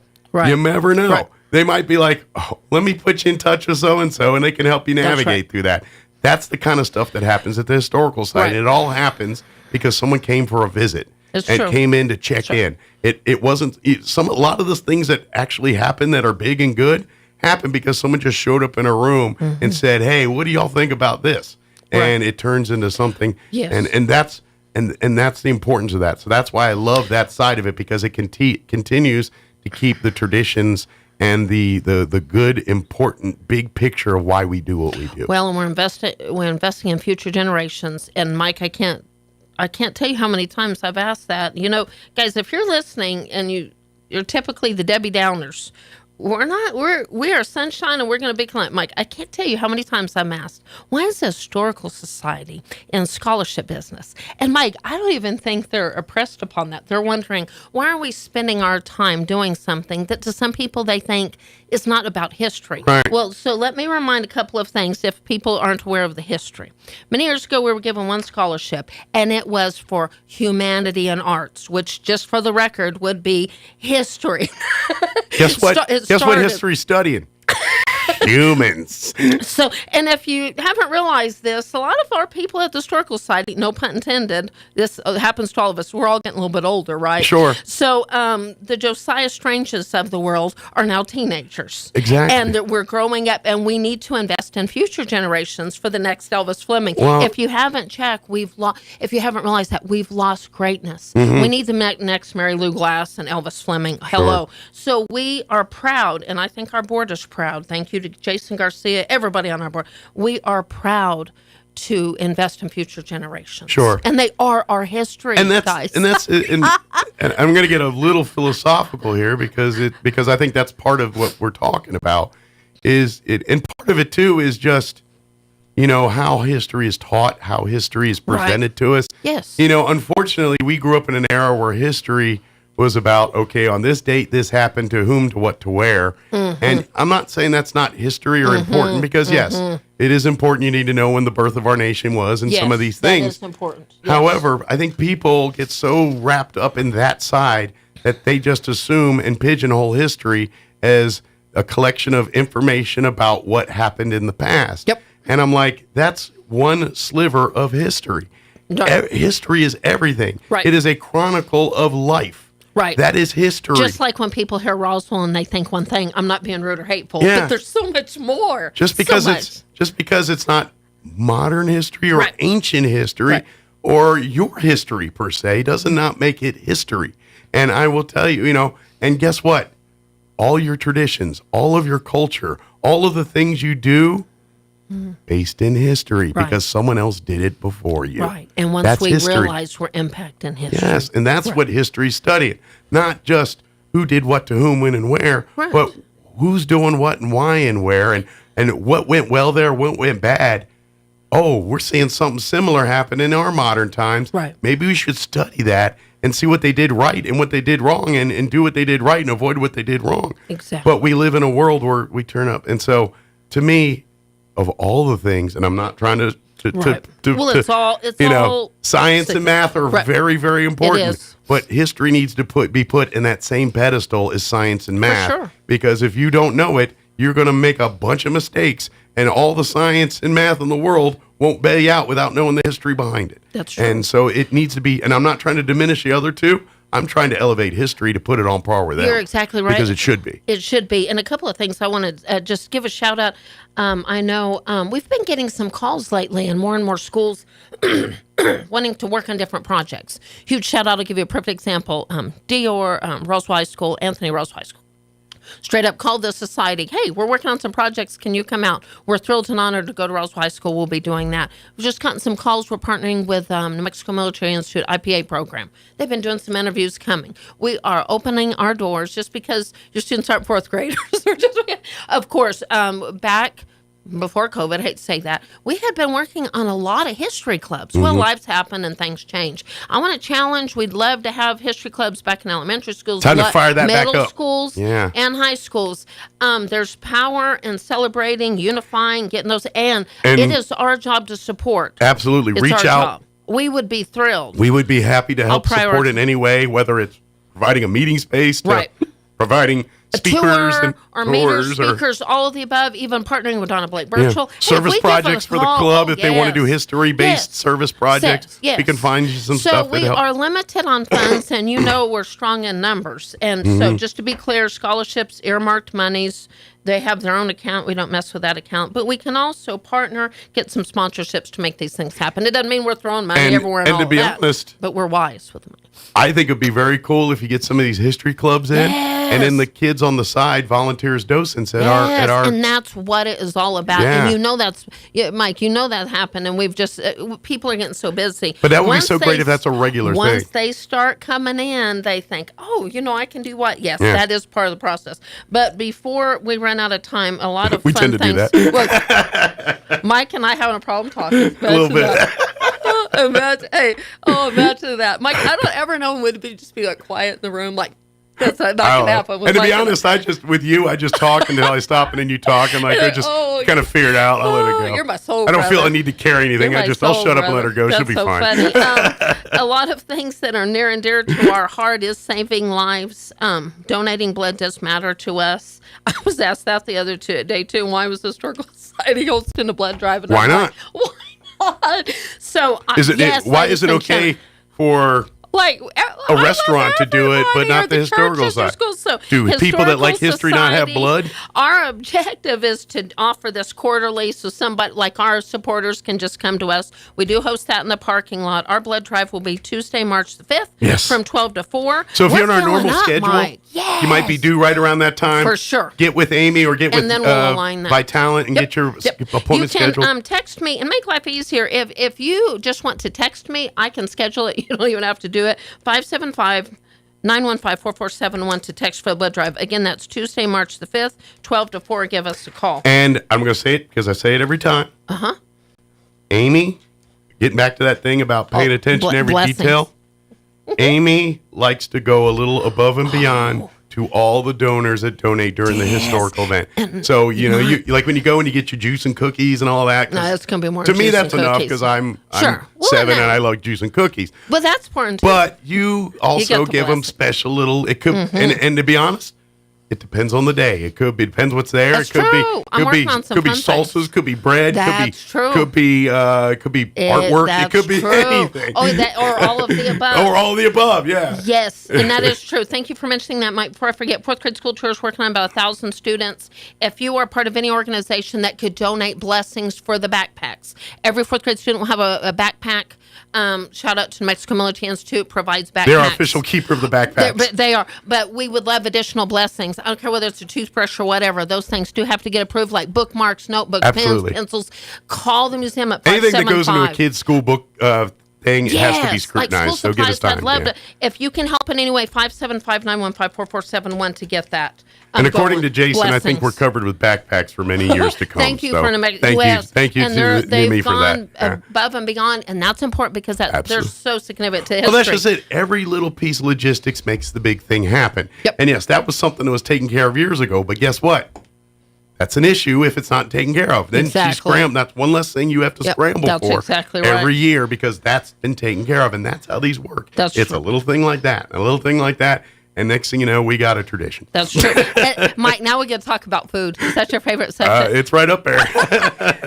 Well, we've talked about blessing kids, history, so let's talk about food. Yes. You can support the Historical Society, and huge shout out to Texas Roadhouse. I think it's amazing what they do. It's noted as dying to donate. You can support the Historical Society by marking your calendar and eating at Texas Roadhouse on Tuesday, February 20th from 3 to 10 p.m. Ralph and I were just there last night. If you want to be thrifty and do the little early bird thing at before 5 o'clock, you can eat for like $10 or $12. Yeah, to be you honest, can really be thrifty for the amount or go of out. the quality of food and the amount of food you get there. Yes. It is a dirt cheap place to eat. And service, the service for rocks. the quality and price you get. It's the one place where if I drop $50, I feel like I got $50 worth of food. Oh yeah, you know what I Ralph mean? Was leaving saying, "Oh yeah, no, I got it's true." Now $50 is a little low in our today's That's world, true. but you know what I mean. And we were also talking with them. If you want to kind of celebrate Valentine's a little bit later, because I can't imagine how busy they are going to be on Valentine's. Yeah. Celebrate your Valentine's later. Celebrate on Tuesday, Yeah. February 20th at Texas Roadhouse from 3 to 10.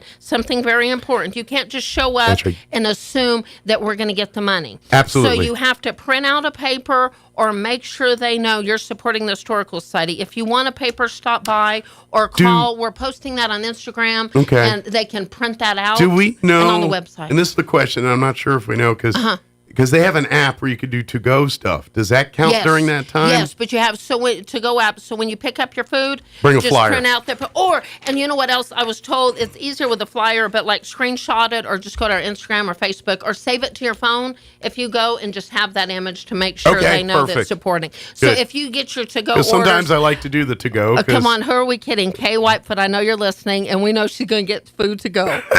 And she's going to have her paper to You do know that. what? So there you go. I love the food, but it tastes better in front of my big TV. And there's a lot of people like that. See, and you know what? We love the service. Hey, so 3 to 10, and if you forget about it, you can still call or at 9 or And whatever. don't worry, they give you plenty of rolls. Oh, so if you like that's a to-go guy, but true. I like to go to take That's rolls home. true.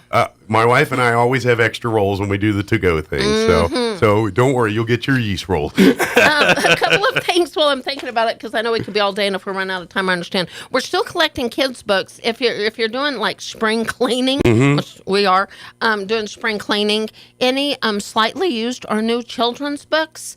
I know we've well surpassed 300. I've lost count.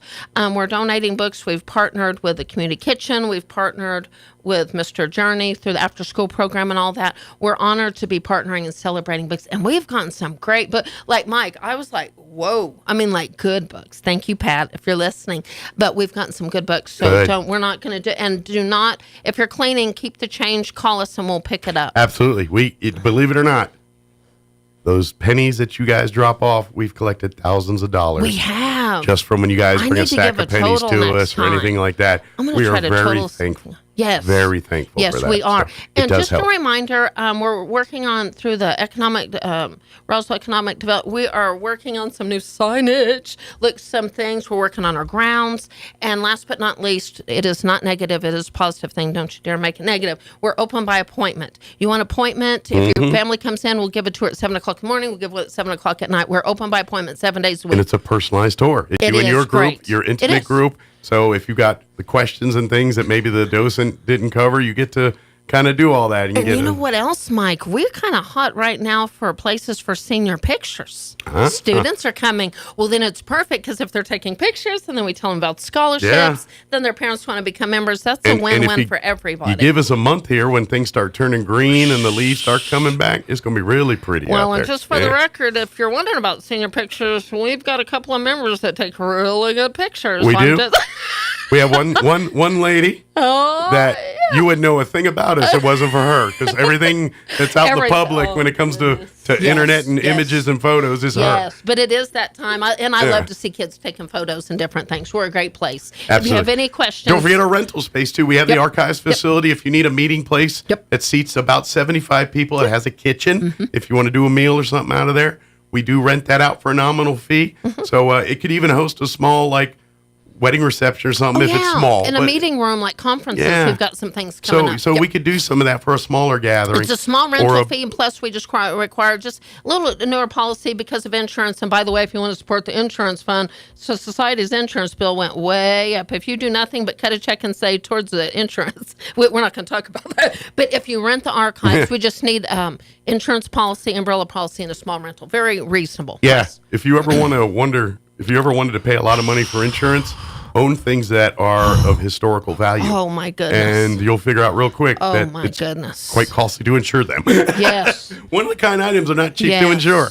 We worked weirdly hard enough. to get our insurance, and shout out to Kim Conley. Yeah. Yes, I'm going to say her name. She stepped up and helped us. Thank you, dear one, for being there for us when we needed you and helping Yeah. us get insurance. And We that's really some- appreciate you. And we got less than a minute, but I wanted to say Yes. this real quick before we go. Is Yes. so much that it goes on at the Historical Society that's needed.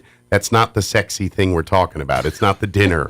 It's not the fun thing. It's shoot, we got a window out. We've got Right. a roof that's broke. Hard we got work, insurance that's cleaning not up the working. grounds. It's a lot of that is Yes. the job as much as it is spreading the word of Yes. history and all the things. And we ladies and do. gentlemen, we're getting cameras. We're doing a lot of things to protect, preserve. We're doing a lot of great things. If you need any additional information, 622-8333, RoswellMHistory.org or historydirector@outlook.com. Absolutely.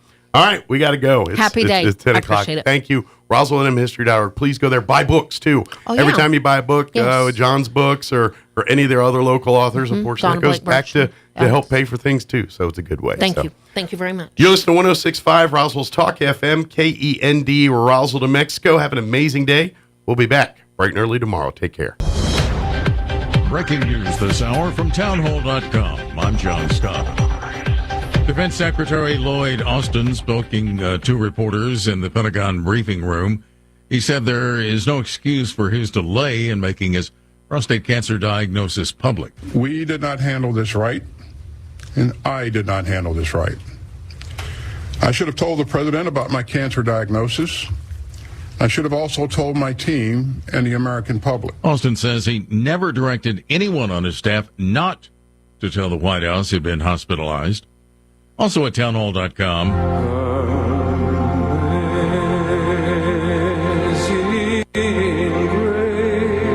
Italian tenor Andrea Bocelli singing Amazing Grace at the 72nd National Prayer Breakfast in Washington.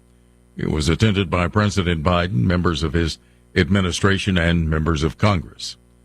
A new poll says U.S. adults are feeling a little bit better about the economy, but it's not boosting the president's popularity. 35% of U.S. adults who answered the poll, conducted by the Associated Press and the Nork Center for Public Affairs Research, call the national economy good. That's an uptick from late last year's 30% and the 24% from a year ago, while 65% still call the economy poor. That's an improvement from the 75% who called it poor a year ago. And even though stocks have recently been near record highs, economic growth has accelerated and inflation has returned closer to the Federal Reserve's 2% target. The poll gives President Joe Biden an only 38% approval rating. Donna Water, Washington. The stocks are higher, trying to recover from Wednesday, which was Wall Street's worst in months.